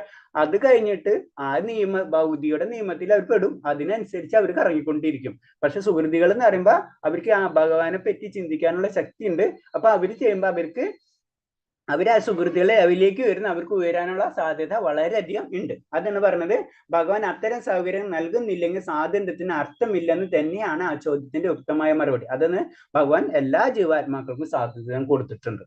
അതാണ്. അപ്പൊ അതിന്റെ പ്രശ്നം അവർ ചെയ്യുന്ന പ്രോബ്ലത്തിന്റെ ആൻസർ അവർക്ക് തന്നെ കിട്ടും. പക്ഷെ ഭഗവാന്റെ ആത്യന്തിക നിർദ്ദേശം ഭഗവത്ഗീതയിലൂടെ നമുക്ക് മനസ്സിലാക്കാം. നമുക്ക് എല്ലാത്തിനും തന്നിട്ടുണ്ട്, പക്ഷെ അതിനൊരു നിയമമുണ്ട്. ആ നിയമത്തിൽ കൂടെ മാത്രമേ നമുക്ക് പോകാൻ കഴിയുള്ളൂ. കാരണം മനുഷ്യജന്മത്തിന്റെ ആവശ്യകത എന്ന് പറഞ്ഞു കഴിഞ്ഞാൽ നമുക്ക് അൾട്ടിമേറ്റ് പരമമായ പദം, ഭഗവാന്റെ പദത്തിൽ എത്താനുള്ള ഇതാണ്. അതിന് നമ്മൾ ധർമ്മ, അർത്ഥ, കാമ, മോക്ഷ എന്നുള്ള സങ്കല്പം വൈദിക ഗ്രന്ഥങ്ങളിൽ ഉള്ളത് നമ്മൾ പതുക്കെ ഉയരുന്ന, അതായത് എല്ലാതും നിലനിർത്തി മോക്ഷത്തിലേക്ക് നമ്മൾ കടക്കണം. നമ്മൾ ഇത്രയും കാലം നമ്മൾ ജന്തുക്കളായിട്ടാണ് അല്ലെങ്കിൽ അങ്ങനത്തെ ജീവികളായിട്ടാണ് നമ്മൾ ജീവിച്ച് വന്നിട്ടുള്ളത്. അപ്പൊ അവരുടേതായിട്ടുള്ള അവബോധം നമുക്കുണ്ടാവും. അതാണ് നമ്മളെ പ്രശ്നം. അപ്പൊ ആ അവബോധം പതുക്കെ പല ജന്മങ്ങളിലൂടെ ചിലപ്പോൾ മാറ്റേണ്ടി വരും. ചിലപ്പോൾ ഈ ജന്മങ്ങളിൽ തന്നെ നമുക്ക് മാറിയെന്ന് വരാം. അപ്പൊ അത് മാറ്റിക്കഴിഞ്ഞാലോ ഭഗവാനിലേക്ക് എത്തുക. അതാണ് നമ്മളെ മനുഷ്യജന്മമാണ് ജന്മങ്ങളിൽ അവസാന ജന്മം എന്ന് പറയുന്നതിന്റെ കാരണം. അതാണ്. അവിടെ നിന്നോ നമുക്ക് ഭഗവാനിലേക്ക് എത്താൻ കഴിയുള്ളൂ. അതിനെന്തിൽ പറയുന്നത്, അത് നമ്മൾ ഭഗവതിയിൽ നിന്ന് മനസ്സിലാക്കണം. ഞാനാണ് പരമസത്യം, ഭഗവാനാണ് പരമസത്യം എന്ന് മനസ്സിലാക്കുന്ന ഒരവസ്ഥ മനുഷ്യ ജീവിതത്തിന് മാത്രമേ ഉണ്ടാവുകയുള്ളൂ. പിന്നെ ഒരു ദേവന് തന്നിഷ്ടപ്രകാരം അനുഗ്രഹങ്ങൾ നൽകാൻ കഴിവില്ല. ഭഗവതിച്ചയ്ക്ക് അനുസരിച്ച് ഒരു പുൽക്കൊടി പോയി മനങ്ങുകയില്ല എന്ന് പറയപ്പെടുന്നു. അപ്പൊ അതിപ്പോ പറഞ്ഞ പോലെ തന്നെ നമ്മുടെ ശരീരത്തിലുള്ള അവയവങ്ങൾ, ഇപ്പൊ എന്റെ കൈ എന്ന് പറയുന്നത് ഞാൻ ഇഷ്ടപ്പെട്ടാലേ എന്റെ കൈ വറക്കുകയുള്ളൂ. അപ്പൊ ഭഗവാന്റെ ഇഷ്ടത്തിനല്ലാതെ ദേവന്മാർക്കൊന്നും ചെയ്യാൻ പറ്റില്ല. ദേവന്മാർ എന്ന് പറഞ്ഞത് ഭഗവാന്റെ അവയവങ്ങളാണ്. സർവഭൂതങ്ങളുടെയും ഹൃദയത്തിൽ വാഴുന്നവനായ കൃഷ്ണൻ മനുഷ്യന് ഓരോ ദേവതകളോടുള്ള സവിശേഷമായ ഭക്തി ഉണ്ടാക്കുന്നുണ്ട്. കാരണം ഭഗവാനാണ് നമ്മളെ ഹൃദയത്തിലുള്ളത്. അപ്പൊ നമ്മളെ ആഗ്രഹം എന്താണെന്ന് ഭഗവാൻ അറിയാം. അപ്പൊ നമുക്ക് അപ്പൊ ഭഗവാൻ അത് അറിയുന്നത് കാരണം കൊണ്ട് അതിനനുസരിച്ചുള്ള ദേവന്മാരെ കണക്ട് ചെയ്യാനുള്ള ശക്തിയും ഭഗവാൻ നമുക്ക് പറഞ്ഞു തരും. ജീവാത്മാവും ദേവതയും ഭഗവാന്റെ ഇംഗിതത്തിന് വഴങ്ങുന്നു എന്നതേ ഉള്ളൂ, അവർ സ്വതന്ത്രരല്ല. അപ്പൊ ദേവന്മാരും നമ്മളായാലും നമ്മളും ദേവതയും ഇൻഡയറക്റ്റ് ആയിട്ട് ഒന്ന് തന്നെയാണ്, ഭഗവാന്റെ അംശങ്ങൾ തന്നെയാണ്. അവർക്ക് കുറച്ചും കൂടെ പവർ ഭഗവാൻ കൊടുത്തിട്ടുണ്ടെന്ന് മാത്രമേ ഉള്ളൂ. നമ്മളും ഭഗവാനും ഒരു തരത്തിൽ, ദേവനും ഒരേ തരത്തിൽ തന്നെയാണ്, ഒരേ ശക്തിയാണ്. ജീവാത്മാക്കൾ തന്നെയാണ് ദേവനും ഇതും. അപ്പൊ നമുക്കില്ലാത്ത കഴിവ് അവർക്ക് വന്നെന്ന് പറഞ്ഞു കഴിഞ്ഞാൽ അവര് അത്രയും പുരോഗമിച്ച് അവര് ഈ ലോകം വിട്ട് അടുത്ത ലോകത്തിലേക്ക് അവരെത്തി. സ്വർഗ്ഗലോകം നമുക്കറിയാം, ഇപ്പൊ മുകളിലേക്കുള്ള ലോകങ്ങളിലേക്ക് അവരെത്തി. അവർക്ക് അതിൻ്റെ ഡ്യൂട്ടീസ് കൊടുത്തു. നമുക്കറിയാം, നമ്മളെ ഭൗതിക ലോകത്തിൽ തന്നെ ചിന്തിച്ചാൽ കുറെ ആൾക്കാരുണ്ടാവും, അവർ നല്ല ആൾക്കാർ എടുത്തിട്ട് നല്ല ഡ്യൂട്ടീസ് നമുക്ക് കൊടുക്കും. എല്ലാവർക്കും പിടിച്ച് എല്ലാ ഡ്യൂട്ടീസും കൊടുത്താൽ എന്താ, ആ സിസ്റ്റം ഫെയിലിയർ ആയിപ്പോയി. ഇതേപോലെ തന്നെ നമ്മൾ ആത്മാക്കളിൽ അശുദ്ധമായിട്ടുള്ള പരിശുദ്ധി കിട്ടിയിട്ടുള്ള ആ ജീവാത്മാക്കളിന് അത് തന്നെ പൊസിഷൻസ് ഉണ്ട്. നമുക്കറിയാം, ഇപ്പൊ ദേവേന്ദ്രന്റെ പൊസിഷൻ തന്നെ മാറിക്കൊണ്ടിരിക്കുന്നു. ദേവേന്ദ്രൻ എന്ന് പറഞ്ഞ ഒരു പൊസിഷൻ, സൂര്യൻ തന്നെ ഒരു പൊസിഷനാണ്. സൂര്യദേവൻ എന്നല്ല ഇപ്പൊ വിഭസം എന്ന് പറയുന്നത്, അപ്പൊ അങ്ങനെ പഠിച്ചിട്ടുണ്ട്. അപ്പൊ അത് തന്നെ ഒരു പൊസിഷൻ. അപ്പൊ വ്യക്തികളല്ല, പൊസിഷൻ അനുസരിച്ച് ഓരോ വ്യക്തികളെ കൊണ്ട് അവിടെ വെക്കുന്നതാണ്. അവർ നല്ല വ്യക്തികൾ ആ ലെവലിലേക്ക് ഉയർന്നു കഴിഞ്ഞു കഴിഞ്ഞാൽ ആ ജീവാത്മാവിനെ ആ പൊസിഷനിൽ കൊണ്ട് വെക്കും. അതിന് തന്നെ ജീവാത്മാവും ദേവതയും ഭഗവാന്റെ ഇംഗിതത്തിന് വഴങ്ങുന്നതിനുള്ള അവർ സ്വതന്ത്രർ. അവർ സ്വതന്ത്രരല്ല എന്ന് പറഞ്ഞാൽ അവർ ഇഷ്ടത്തിന് അവർക്ക് ചെയ്യാൻ പറ്റില്ല. സൂര്യദേവന്റെ ഡ്യൂട്ടി സൂര്യദേവൻ എന്ന് പറഞ്ഞത് ഒരു വ്യക്തിയല്ല, പൊസിഷൻ. അപ്പൊ അവിടെ ചെന്നിട്ട് നമുക്കിപ്പോ സൂര്യദേവന്റെ പവർ കിട്ടി നമ്മൾ അവിടെ ചെന്നിട്ട് നമ്മൾ ഇഷ്ടത്തിന് ചെയ്യാൻ പറ്റില്ല. ഇപ്പൊ പ്രൈം മിനിസ്റ്റർക്ക് പ്രൈം മിനിസ്റ്ററിന്റെ ഡ്യൂട്ടി ഉണ്ട്. ഞാൻ പ്രൈം മിനിസ്റ്റർ എനിക്ക് ഇഷ്ടത്തിന് ചെയ്യാൻ, പ്രൈം മിനിസ്റ്റർ ഒക്കെ ബാക്കിയുള്ളവരൊക്കെ എന്താ സംഭവിക്കുന്നത്, അവർക്ക് ഇഷ്ടത്തിന് അവർക്ക് ചെയ്യാൻ പറ്റില്ല. അതിന് റൂൾസിലാണ് അവര് കണക്ട് ചെയ്തിട്ട് ആ റൂൾസ് ഫോളോ ചെയ്യണം. അതാണ് പറയുന്നത് അവർ സ്വതന്ത്രരല്ല എന്ന് പറഞ്ഞു തരുന്നത്. ഇനി അടുത്ത ശ്ലോകം, സാധയാ ശ്രദ്ധയോ യുക്തഃ സത്സാരാധനമീഹതേ ലഭ്യതേ ച തദാ കാമാൻ മയ്യൈവ വിഹിതാൻ ഹിതാൻ. അങ്ങനെ വിശ്വാസം ഉറപ്പിച്ച് ഒരു ദേവനെ ആരാധിക്കാൻ മുതിരുന്ന വ്യക്തിക്ക് ഞാൻ ഇച്ഛിക്കുന്നത് കൈവരും. വാസ്തവത്തിൽ ഈ അഭിഷ്ടം നിറവേറ്റുന്നത് ഞാൻ തന്നെയാണ്. അപ്പൊ ദേവനെ ആരാധിക്കണം. അങ്ങനെ വിശ്വാസം ഉറപ്പിച്ച ഒരു ദേവനെ ആരാധിക്കാൻ മുതിരുന്ന വ്യക്തിക്ക് താൻ ഇച്ഛിക്കുന്നത് കൈവരും. അപ്പൊ നമ്മൾ ദേവനെ ആരാധിക്കുന്നത്, ഭഗവാൻ പറഞ്ഞത് നമ്മൾ ആഗ്രഹം അതാണെന്ന് വെച്ച് കഴിഞ്ഞാൽ ഭഗവാൻ അത് നടത്തിത്തരും. അതിന് പറഞ്ഞത് അവരെ ആ ദേവന് വിശ്വാസം ഉറപ്പിക്കണം. അപ്പൊ ആ ദേവന് വിശ്വാസം ഉറപ്പിക്കുക എന്ന് പറഞ്ഞാൽ നമ്മളെ വേദങ്ങളിൽ അതിനനുസരിച്ചുള്ള അനുശാസനങ്ങളും പൂജാ കാര്യങ്ങളൊക്കെ നിർദ്ദേശിച്ചിട്ടുണ്ട്. ആ നിർദ്ദേശിച്ചിട്ട് നമ്മൾ ദേവനെ ഉപാസിച്ച് കഴിഞ്ഞു കഴിഞ്ഞാൽ തീർച്ചയായിട്ടും അത് ആ വ്യക്തി എന്താണ് ആഗ്രഹിച്ചത് അത് ലഭിക്കും. വാസ്തവത്തിൽ ഈ അഭിഷ്ടം നിറവേറ്റുന്നത് ഞാൻ തന്നെ. അത് ഞാൻ പറഞ്ഞില്ല, അത് അവരുടെ ഡ്യൂട്ടി. ഇന്നതൊക്കെ കാര്യങ്ങൾ ചെയ്ത് കഴിഞ്ഞപ്പോൾ ഒരു ഗവൺമെന്റ് ഓഫീസിൽ നമ്മളൊരു ആപ്ലിക്കേഷൻ സബ്മിറ്റ് ചെയ്യുന്നു. ആപ്ലിക്കേഷൻ സബ്മിറ്റ് ചെയ്യുമ്പോൾ ഇന്ന ഫോർമാലിറ്റീസ് അതിൽ കംപ്ലീറ്റ് ഉണ്ടെങ്കിൽ സാങ്ഷൻ ചെയ്യാം എന്ന് പറഞ്ഞ പോലെ തന്നെ നമ്മളെ ആഗ്രഹങ്ങൾ നമ്മൾ ദേവനോട് സമർപ്പിക്കണേ. അപ്പൊ അതിൽ എല്ലാം ഫുൾഫില്ലായി, അതായത് പൂജാവിദ്യകളും നമ്മളായ ഉപാസനങ്ങൾ കാര്യങ്ങൾ കംപ്ലീറ്റ് ആയി കഴിഞ്ഞാൽ അത് സാങ്ഷൻ ആയി കിട്ടുന്ന പോലെ തന്നെ നമുക്കത് കിട്ടും. അതാ നിയമമാണ്, ഭഗവാന്റെ നിയമത്തിൽ നടക്കണം. അല്ലാണ്ട് അവരിഷ്ടത്തിന് അവർക്ക് ആപ്ലിക്കേഷൻ ഒന്നും ഇല്ലാണ്ട് ഒരാൾക്കൊന്നും ചെയ്തോളൂ, അതിന്റെ ഫോർമാലിറ്റി കംപ്ലീറ്റ് ചെയ്യാണ്ട് ഒരു വ്യക്തിക്കൊന്നും ചെയ്യാൻ കിട്ടില്ല. കാരണം അത് നിയമമാണ്. അതാണ് ഭഗവാന്റെ നിയമം. അതെന്ന് പറഞ്ഞാൽ അത് അഭിഷ്ടം നിറവേറ്റുന്നതും ഞാൻ തന്നെ എന്ന് ഭഗവാൻ പറയുന്നത്. ഭഗവാന്റെ അനുവാദം ഇല്ലാതെ ദേവന്മാർക്ക് സ്വഭക്തരുടെ അഭിഷ്ടങ്ങൾ നിറവേറ്റാനില്ല. എനിക്ക് അവന് ഇഷ്ടമാണ്. ഇപ്പൊ നമ്മൾ പറയില്ല, ഒരു പൊളിറ്റിക്സിലൊക്കെ കണ്ടല്ലാരും അവരെന്റെ ഇഷ്ടമാണ്, അപ്പൊ അവർക്ക് ഇഷ്ടമുള്ള സാധനങ്ങൾ ഞാൻ കൊടുക്കണം. അത് നടക്കില്ല.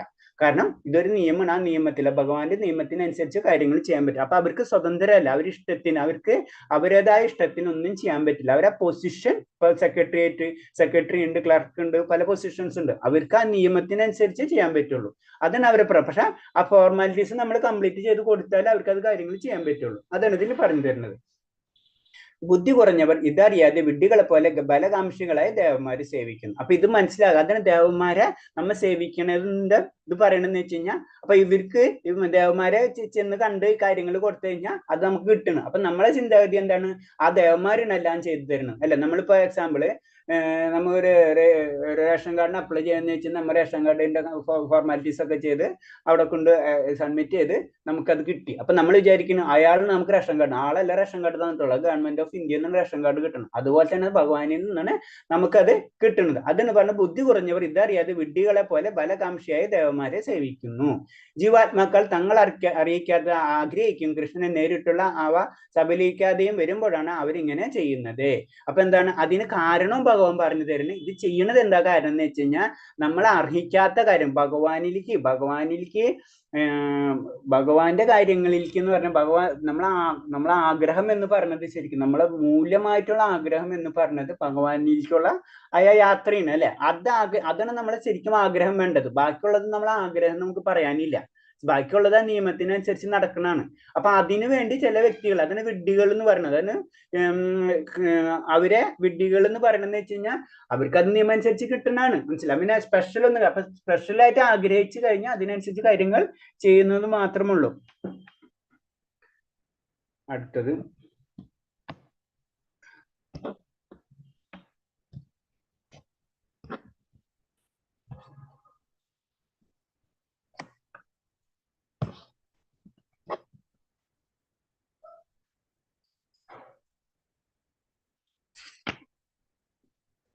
21ാമത്തെ ശ്ലോകം. അന്ധബന്ധുബലം തേഷ്ട തദ്ഭവ്യതലേമേധസാം ദേവം ദേവജയോ യാന്തി മദ്ഭക്തയാന്തി മാമഭി.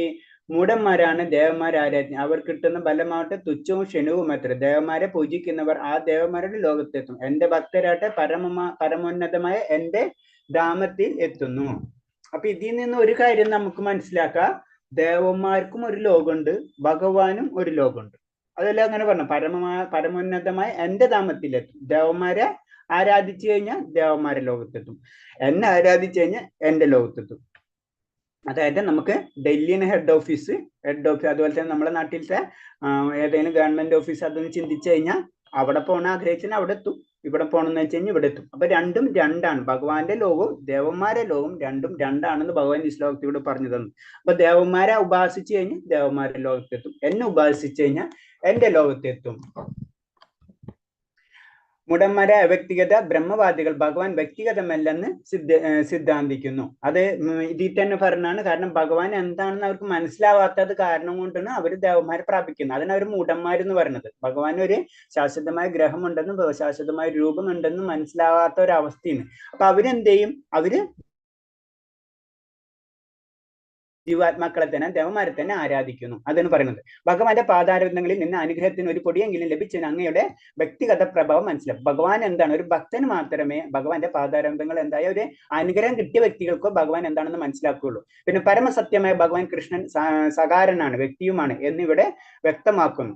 അപ്പൊ ഭഗവാന് ഒരു രൂപമുണ്ട് അല്ലെ, സകാരം രൂപമുണ്ട്, അതേപോലെ തന്നെ വ്യക്തിയുമാണ്. അത് നമ്മൾ പറഞ്ഞില്ല, അത് ശരിക്കും ഭഗവാന്റെ ബ്രഹ്മജ്യോതി കാരണം കൊണ്ട് മറ്റുള്ളവർക്ക് അതിനിപ്പോ സൂര്യനുള്ളിൽ സൂര്യദേവൻ ഉണ്ടെന്ന് മനസ്സിലാക്കുന്നത് ആ സൂര്യന്റെ പ്രഭാവം അത് മാത്രമേ നമ്മൾ കാണുന്നുള്ളൂ. അതിന്റെ ഉള്ളിലത്തെ കാര്യങ്ങൾ നമുക്ക് മനസ്സിലാവുന്നില്ല. ഞാൻ ഇന്നാൾ പറഞ്ഞ പോലെ തന്നെ വെള്ളം എടുത്തു കഴിഞ്ഞാൽ വെള്ളത്തിൽ പല ജീവികളും പല കാര്യങ്ങളും നമുക്കത് മനസ്സിലാവില്ല, കാരണം നമുക്കത് ഗ്രഹിക്കാനുള്ള ശക്തി ഇല്ല.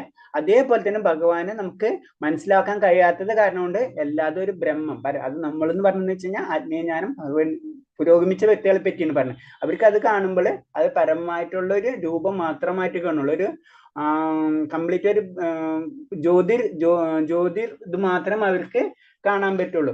അതിന് ഏറ്റവും എക്സാമ്പിള് ഇതില് ഈശവാസി ഉപനിഷത്തുണ്ട്. ഈശവാസി ഉപനിഷത്തിൽ 15ാമത്തെ മന്ത്രത്തിൽ പറയുന്നുണ്ട് ഇത് തന്നെ. കാരണം എന്ന് വെച്ചാൽ ശരിക്കും ആത്മീയ ജ്ഞാനം ചില ഭക്തന്റെ കാര്യം പറയുമ്പോൾ അതിൽ പറയുന്ന വെച്ച് കഴിഞ്ഞാല് ഹിരൺമയ പാത്രേണ സത്യസഹിതം മുഖം തത്സതം ഭൂഷൺ അപവൃണ്ണ സത്യധർമായ ദൃഷ്ടയെ. എല്ലാ ജീവജാലങ്ങളും ആധാരമായി അല്ലയോ ഭഗവാൻ, അങ്ങയുടെ യഥാർത്ഥ മുഖം അങ്ങയുടെ തന്നെ കണ്ണഞ്ചിപ്പിക്കുന്ന ഉജ്ജ്വല പ്രഭയാ മറക്കപ്പെട്ടിരിക്കുന്നു. ദയവായി ആ ആവരണം മാറ്റി അങ്ങയുടെ പരിശുദ്ധമായ ഭക്തനെ ദൃശ്യനായാലും. ഇത് ഈശവാസ ഉപനിഷത്തിലെ 15ാമത്തെ ശ്ലോകത്തില് ഒരു ഭക്തൻ ഭഗവാനെ പ്രണമിക്കുന്ന ഒരു ശ്ലോകമാണ്. ആ ശ്ലോകത്തിൽ പറയുന്നത് എന്താണ്, അങ്ങയുടെ യഥാർത്ഥ രൂപം, അങ്ങയുടെ മുഖം, അങ്ങയുടെ തന്നെ കണ്ണഞ്ചിക്കുന്ന ഉജ്ജ്വല പ്രഭയെ മറക്കപ്പെട്ടിരിക്കുന്നു പറഞ്ഞു. അപ്പൊ അത് തന്നെ, അപ്പൊ ഇതിൽ തന്നെ ഈശാവാസ്യോപനിഷത്തിൽ ഈ ശ്ലോകത്തിൽ കൂടെ ക്ലിയർ കട്ട് മനസ്സിലാക്കാൻ നമുക്ക് അത് ഭഗവാന് ചുറ്റപ്പെട്ടിട്ടുള്ള ബ്രഹ്മവലയാണ്. ആ ബ്രഹ്മവലയം കൊണ്ട് ഭഗവാനെ കാണാൻ കഴിയുന്നില്ല. അപ്പൊ അത് ദയവായി ആവരണം മാറ്റി, ആ ആവരണം മാറ്റിയിട്ട് അങ്ങയുടെ പരിശുദ്ധ ഭക്തന് ദൃശ്യമായാലും എന്ന് നമ്മളെ ഈശാവാസ്യോപനിഷത്തിലെ 15-15 അധ്യായത്തിൽ ക്ലിയർ ആയിട്ട് പറഞ്ഞു തരുന്നുണ്ട്. അതിന് നിങ്ങളിപ്പോ സെക്കൻഡ് ലെവലായിട്ടുള്ളൂ. തേർഡ് ലെവലൊക്കെ ആകുമ്പോൾ ഈശാവാസ്യോപനിഷത്തൊക്കെ നിങ്ങൾ പഠിക്കും. അപ്പൊ അതിൽ നിന്ന് ക്ലിയർ ആയിട്ട് മനസ്സിലാവും. അപ്പൊ നമ്മൾ പഠിക്കുന്ന കാര്യം നമ്മൾ ക്ലിയർ ആയിട്ട് പോവാണ്, നമ്മൾ എന്താണ് പഠിക്കുന്നതെന്ന്. അപ്പൊ ദേവന്മാരെ ആരാധിക്കുന്നതുകൊണ്ടുള്ള പ്രശ്നങ്ങൾ നമ്മൾ അവിടെ നമുക്ക് അതിനേലും കൂടുതൽ സമയം ഭഗവാനെ ഉപാസിച്ചു കഴിഞ്ഞാൽ നമുക്ക് അതിനേലും കൂടുതൽ ബലം കിട്ടും.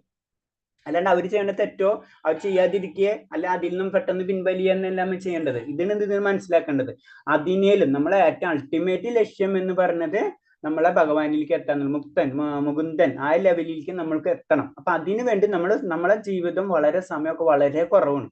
അപ്പൊ നമ്മൾ അത് ഹരേ കൃഷ്ണ മന്ത്രത്തിന്റെ തന്നെ പ്രത്യേകത തന്നെയാണ്. അപ്പൊ കൃഷ്ണ അല്ലെങ്കിൽ ഹരേ കൃഷ്ണ, അതേപോലെ തന്നെ ഹരേ രാമ എന്ന് രാമ എന്ന് പറയുമ്പോൾ 1000 നാമങ്ങൾക്ക് തുല്യാണ് രാമ എന്നുള്ളൊരു ശബ്ദം. 1000 സഹസ്രനാമങ്ങൾ. അപ്പൊ അത്ര നമ്മൾ ഇത്രയും സഹസ്രനാമങ്ങൾ ചൊല്ലേണ്ട ആവശ്യമില്ല. ഒരു രാമമന്ത്രം ചൊല്ലിക്കഴിഞ്ഞാൽ തന്നെ 1000 സഹസ്രനാമങ്ങൾക്ക് തുല്യാണെന്ന് പറയുന്നത്. അതാണ് നമ്മൾ. അപ്പൊ ഇതേപോലെ തന്നെ നമ്മൾ മറ്റുള്ള ദേവതകൾ ഉപാസിക്കുന്നതുകൊണ്ട് തെറ്റുന്നല്ല, പക്ഷെ അതിനേലും വളരെ സ്പീഡിലായിട്ട് നമുക്ക് എന്താ ചെയ്യാൻ, ഭഗവാൻ ഉപാസിച്ച് കഴിഞ്ഞു കഴിഞ്ഞാൽ ആ മുക്തിയിലേക്ക് നമുക്ക് പെട്ടെന്ന് ഉയരാൻ കഴിയും.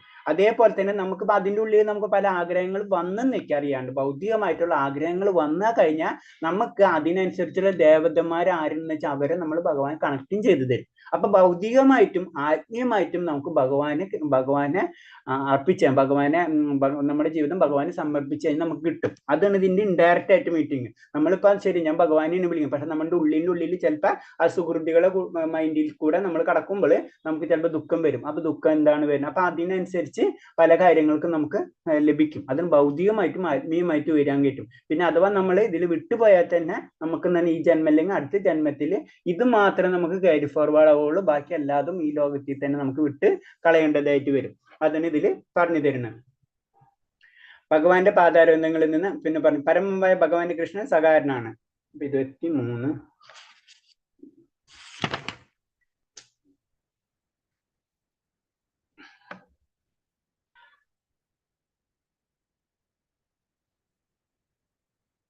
ഓക്കെ, ഞാനത് മാറിപ്പോയി. 23ാമത്തെ ഒന്നും കൂടെ പറഞ്ഞുതരാം.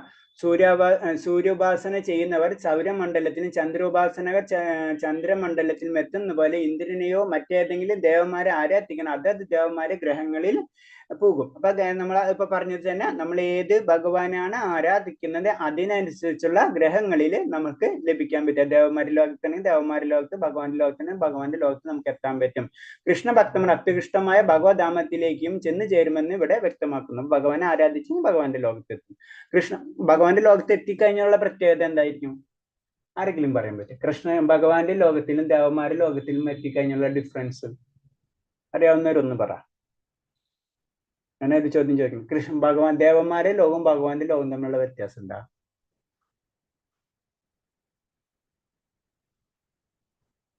ഹലോ ഹരേഷ്ണ, ഞാൻ തന്നെ പറയാം ഒന്നും കൂടെ.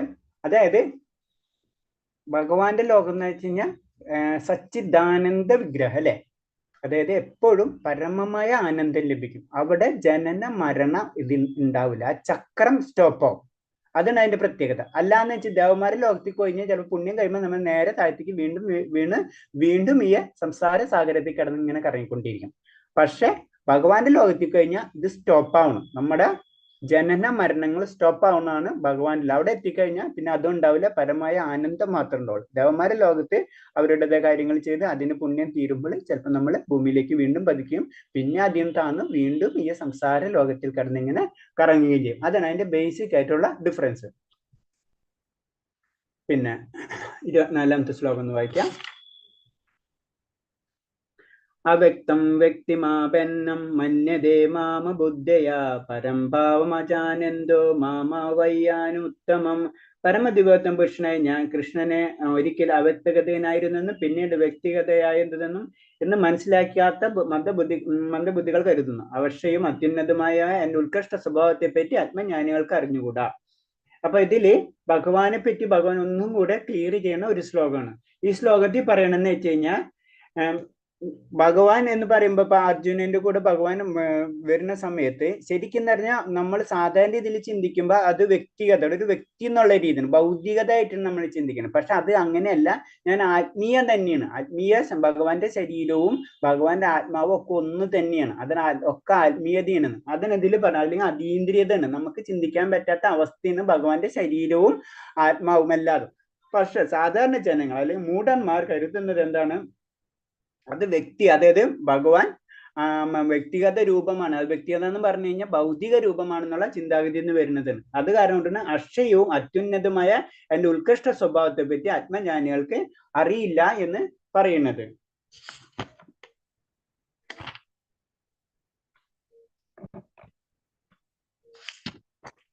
അടുത്ത ശ്ലോകം വായിക്കാം.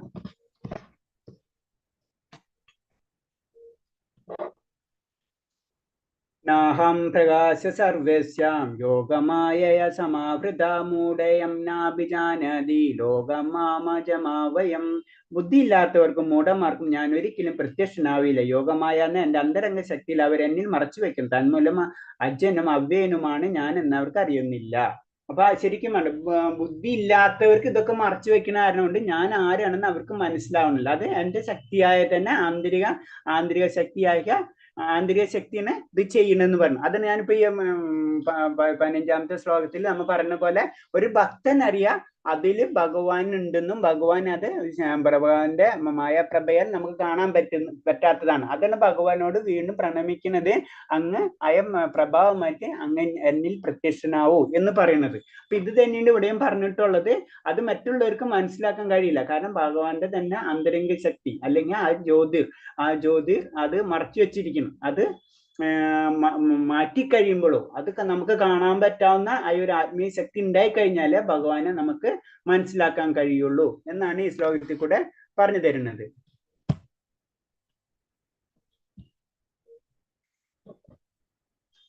കൃഷ്ണൻ ഭൂമിയിൽ ഉണ്ടായിരുന്നപ്പോൾ തന്നെ കുറച്ചു പേർ മാത്രം അദ്ദേഹത്തെ ഭഗവാൻ എന്ന നിലയിൽ മനസ്സിലാക്കിയിട്ടുള്ളൂ. ഇപ്പൊ അർജുനന്റെ കാര്യം നമുക്കറിയാം. മറ്റുള്ളവർക്കൊന്നും ആർക്കും മനസ്സിലായിട്ടില്ല ഭഗവാൻ പരമദിവ്യോത്തമ പുരുഷനാണെന്ന് അറിഞ്ഞിട്ടില്ല. അതാണ് അതിൽ പറഞ്ഞത്. അപ്പൊ ഭക്തി ഇല്ലാത്തവർക്കും സാധാരണ ജനങ്ങൾ ഇതിൽ വെളിവായിട്ടില്ല. അവർക്കത് മനസ്സിലാവില്ല. ഭഗവാൻ നേരിട്ട് വന്നാലും നമുക്ക് മനസ്സിലാവില്ല. നമുക്ക് അതിന്റെ ലെവലിൽ ഉയർന്നാലോ നമുക്ക് എന്താണെന്ന് മനസ്സിലാവാൻ പറ്റുള്ളൂ. അതാണ് ഇതിൽ പറഞ്ഞത്. പരമാനന്ദത്തിന്റെ ഉറവിടം എന്ന നിലയിൽ അദ്ദേഹത്തെ ദർശിക്കാൻ കഴിഞ്ഞവർക്ക് ഭക്തർ മാത്രമായിരുന്നു. മൂഢന്മാരായ മറ്റുള്ളവരുടെ ദൃഷ്ടിയിൽ നിന്ന് അന്തരംഗ ശക്തി ഭഗവാനെ മറച്ചു വെച്ചു. അതിപ്പോ പറഞ്ഞ പോയിന്റ് തന്നെയാണ്. കാരണം ആ ഭക്തന് മാത്രമേ ഭഗവാനെ കാണാൻ കഴിയുള്ളൂ, അല്ലാത്തവർക്ക് ഭഗവാനെ കാണാൻ കഴിയില്ല. അത് ഭഗവാൻ തന്നെ ഈ ശ്ലോകത്തിൽ കൂടെ നമുക്ക് പറഞ്ഞു തരണം. ബ്രഹ്മജ്യോതിസാകുന്ന ആന്തരിക ശക്തിയിൽ മറക്കപ്പെട്ടിരിക്കുന്നതുകൊണ്ട് അല്പബുദ്ധികളെ അദ്വൈതികൾക്ക് കാണാൻ കഴിയില്ല. അപ്പൊ അതും ഇത് തന്നെയാണ്. കാരണം ഭഗവാന്റെ ബ്രഹ്മജ്യോതിസ് അത് നമുക്കൊരു പ്രഭാവലയം, ഭഗവാന്റെ പ്രഭാവലയം കാരണം കൊണ്ട് മറ്റുള്ളവർക്ക് അത് കാണാൻ കഴിയില്ല. അത് ഇവൻ സാധാരണ ജനങ്ങൾക്കെന്ന് മാത്രമല്ല പറയുമ്പോൾ ആത്മീയ ജ്ഞാനം ഈവൻ ഉയർച്ചിട്ടുള്ള മായാവാദികളും ആ ലെവലിലേക്ക് ഉയരുന്നു. അവർക്ക് ഇങ്ങനെ പല സെക്ഷനിൽ കയറിയാണ് അവിടെ എത്തുമ്പോൾ ഒരു ചോദ്യം മാത്രമേ അവർക്ക് കാണാൻ പറ്റുന്നുള്ളൂ. അതിന്റെ അപ്പുറത്തേക്കും മനസ്സിലാവില്ല. അത് ആ പ്യൂറായിട്ടുള്ള ഡിവോഷനുള്ള ആ വ്യക്തിക്ക് മാത്രമേ, അല്ലെങ്കിൽ ഭക്തർക്ക് മാത്രമേ അത് മനസ്സിലാവും. അതാണ് ഈശോവാസ്യ ഉപനിഷത്തിലെ 15ാമത്തെ ശ്ലോകത്തിൽ പറഞ്ഞതാണ്. അത് മാറ്റി തരണം. നമുക്കറിയാം അതിന്റെ അപ്പുറത്തെ ആളുണ്ടെന്ന് അറിയാം. പക്ഷെ ഈ കർട്ടൻ ഇട്ടിരിക്കുന്ന പോലെയാണ്. അപ്പൊ കർട്ടന്റെ അപ്പുറത്തെ ആളുണ്ട് നമുക്കറിയാം. കർട്ടൻ മാറ്റിക്കഴിഞ്ഞാൽ ഭഗവാന് മനസ്സിലാവും. അപ്പൊ സാധാരണ ജനങ്ങൾക്ക് കർട്ടൻ ഇട്ട് കഴിഞ്ഞാൽ അവിടെ ഒന്നുമില്ല എന്ന് മനസ്സിലാവും. പക്ഷെ ഭക്തനറിയാം അതിന്റെ അപ്പുറത്ത് ഭഗവാൻ ഉണ്ടെന്ന്. അതാണ് ഈ ശ്ലോകത്തിൽ പറഞ്ഞത്. അത് തന്നെയാണ് ഇതിൽ പറഞ്ഞത്. സാധാരണ ജനങ്ങൾക്ക് മനസ്സിലാവില്ല, അവരൊരു കർട്ടൻ മാത്രം കാണുക. അതാണ് ബ്രഹ്മജ്യോതി എന്ന് പറഞ്ഞത്. അതാണ് ഈ ശ്ലോകത്തിൽ കൂടെ ക്ലിയർ ആയിട്ട് പറഞ്ഞു തരുന്നത്. 26ാമത്തെ ശ്ലോകം. വേദാഹം സമനിധീതാനി വർത്തമാനാനി അർജുന ഭവിഷ്യാണി ച ഭൂതാനി മാം തോദ്വേദന കശ്ചന. ഹേ അർജുന, പരമപുരുഷനായി എനിക്ക് പണ്ടുണ്ടായതും ഇന്ന് സംഭവിക്കുന്നതും മേലിൽ വരാൻ പോകുന്നതുമായ എല്ലാം അറിയാം. എല്ലാ ജീവാത്മാക്കളെയും എനിക്ക് സുപരിചിതനാണ്, പക്ഷെ എന്നെ ആർക്കും അറിയാൻ കഴിയില്ല. ഇതിൽ ഭഗവാൻ പറഞ്ഞ എന്താ പറയണത്, എല്ലാ ജീവാത്മാക്കൾക്കും എനിക്ക് സുപരിചിതനാണ്. അപ്പൊ എല്ലാ ജീവാത്മാക്കൾക്കും സുപരിചിതൻ, എല്ലാവരും ഭഗവാന്റെ അംശമാണ്. അത് കാരണം കൊണ്ടാണ് സുപരിചിതനാവുന്നത്.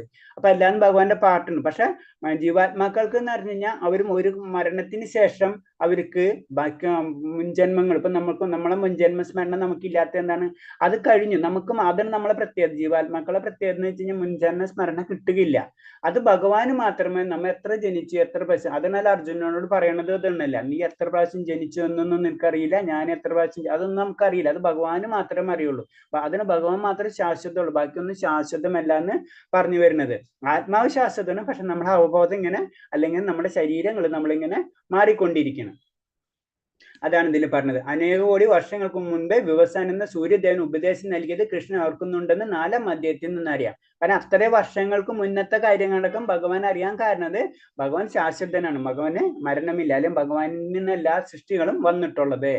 പരമാത്മാവ് രൂപേണ സർവ്വഭൂതങ്ങളുടെയും ഹൃദയത്തിൽ കുടികൊള്ളുന്ന ഭഗവാന് എല്ലാ ജീവാത്മാക്കളെയും അറിയാം. പിന്നെ നമ്മളെ പറ്റി അറിയാൻ കഴിയണമെന്ന് വെച്ചാൽ നമ്മളെ കൂടെ തന്നെയാണ് ഭഗവാനുള്ളത്, അല്ലെ, നമ്മുടെ ജീവാത്മാവിന്റെ കൂടെ തന്നെയാണ് പരമാത്മാവ് ഉള്ളത്. അത് കാരണം കൊണ്ട് ഭഗവാന് അങ്ങനത്തെ കാര്യങ്ങൾ അല്ലാതെ നമ്മളെ ആഗ്രഹങ്ങൾ എന്തായിരുന്നു, നമ്മളെന്ത് ജീവിതം എന്തായിരുന്നു ഒക്കെ അറിയാം. കാരണം നമ്മളെ കൂടെ തന്നെയാണ്. നമ്മൾ മരണശേഷവും ജീവാത്മാവും പരമാത്മാവും കൂടെ പോകുന്നുണ്ട്. ജീവാത്മാവ് വേറെ ശരീരങ്ങളിൽ കിട്ടുന്നു. അപ്പൊ അതിനനുസരിച്ചിട്ടുള്ള ജീവിതകർമ്മങ്ങൾ ചിട്ടപ്പെടുത്തുന്നു. ഇതൊക്കെ ആർക്കറിയാം? പരമാത്മാവിനെ അറിയാം. അതാണ് ചിലയ്ക്കുന്ന കിളിയും സാക്ഷിയായിട്ട് നിൽക്കുന്ന കിളിയായിട്ട് സങ്കല്പിച്ചിട്ടുള്ളത്. പരമാത്മാവ് എപ്പോഴും ഈ ജീവാത്മാവിന്റെ കാര്യങ്ങൾ ശ്രദ്ധിച്ചുകൊണ്ടിരിക്കുന്നു മാത്രം ചെയ്യുള്ളൂ, ഒരു ആക്ഷനും ചെയ്യുന്നില്ല അവിടെ. പക്ഷെ ജീവാത്മാവുള്ള ആക്ഷൻസ് ചെയ്തുകൊണ്ടിരിക്കുന്നു.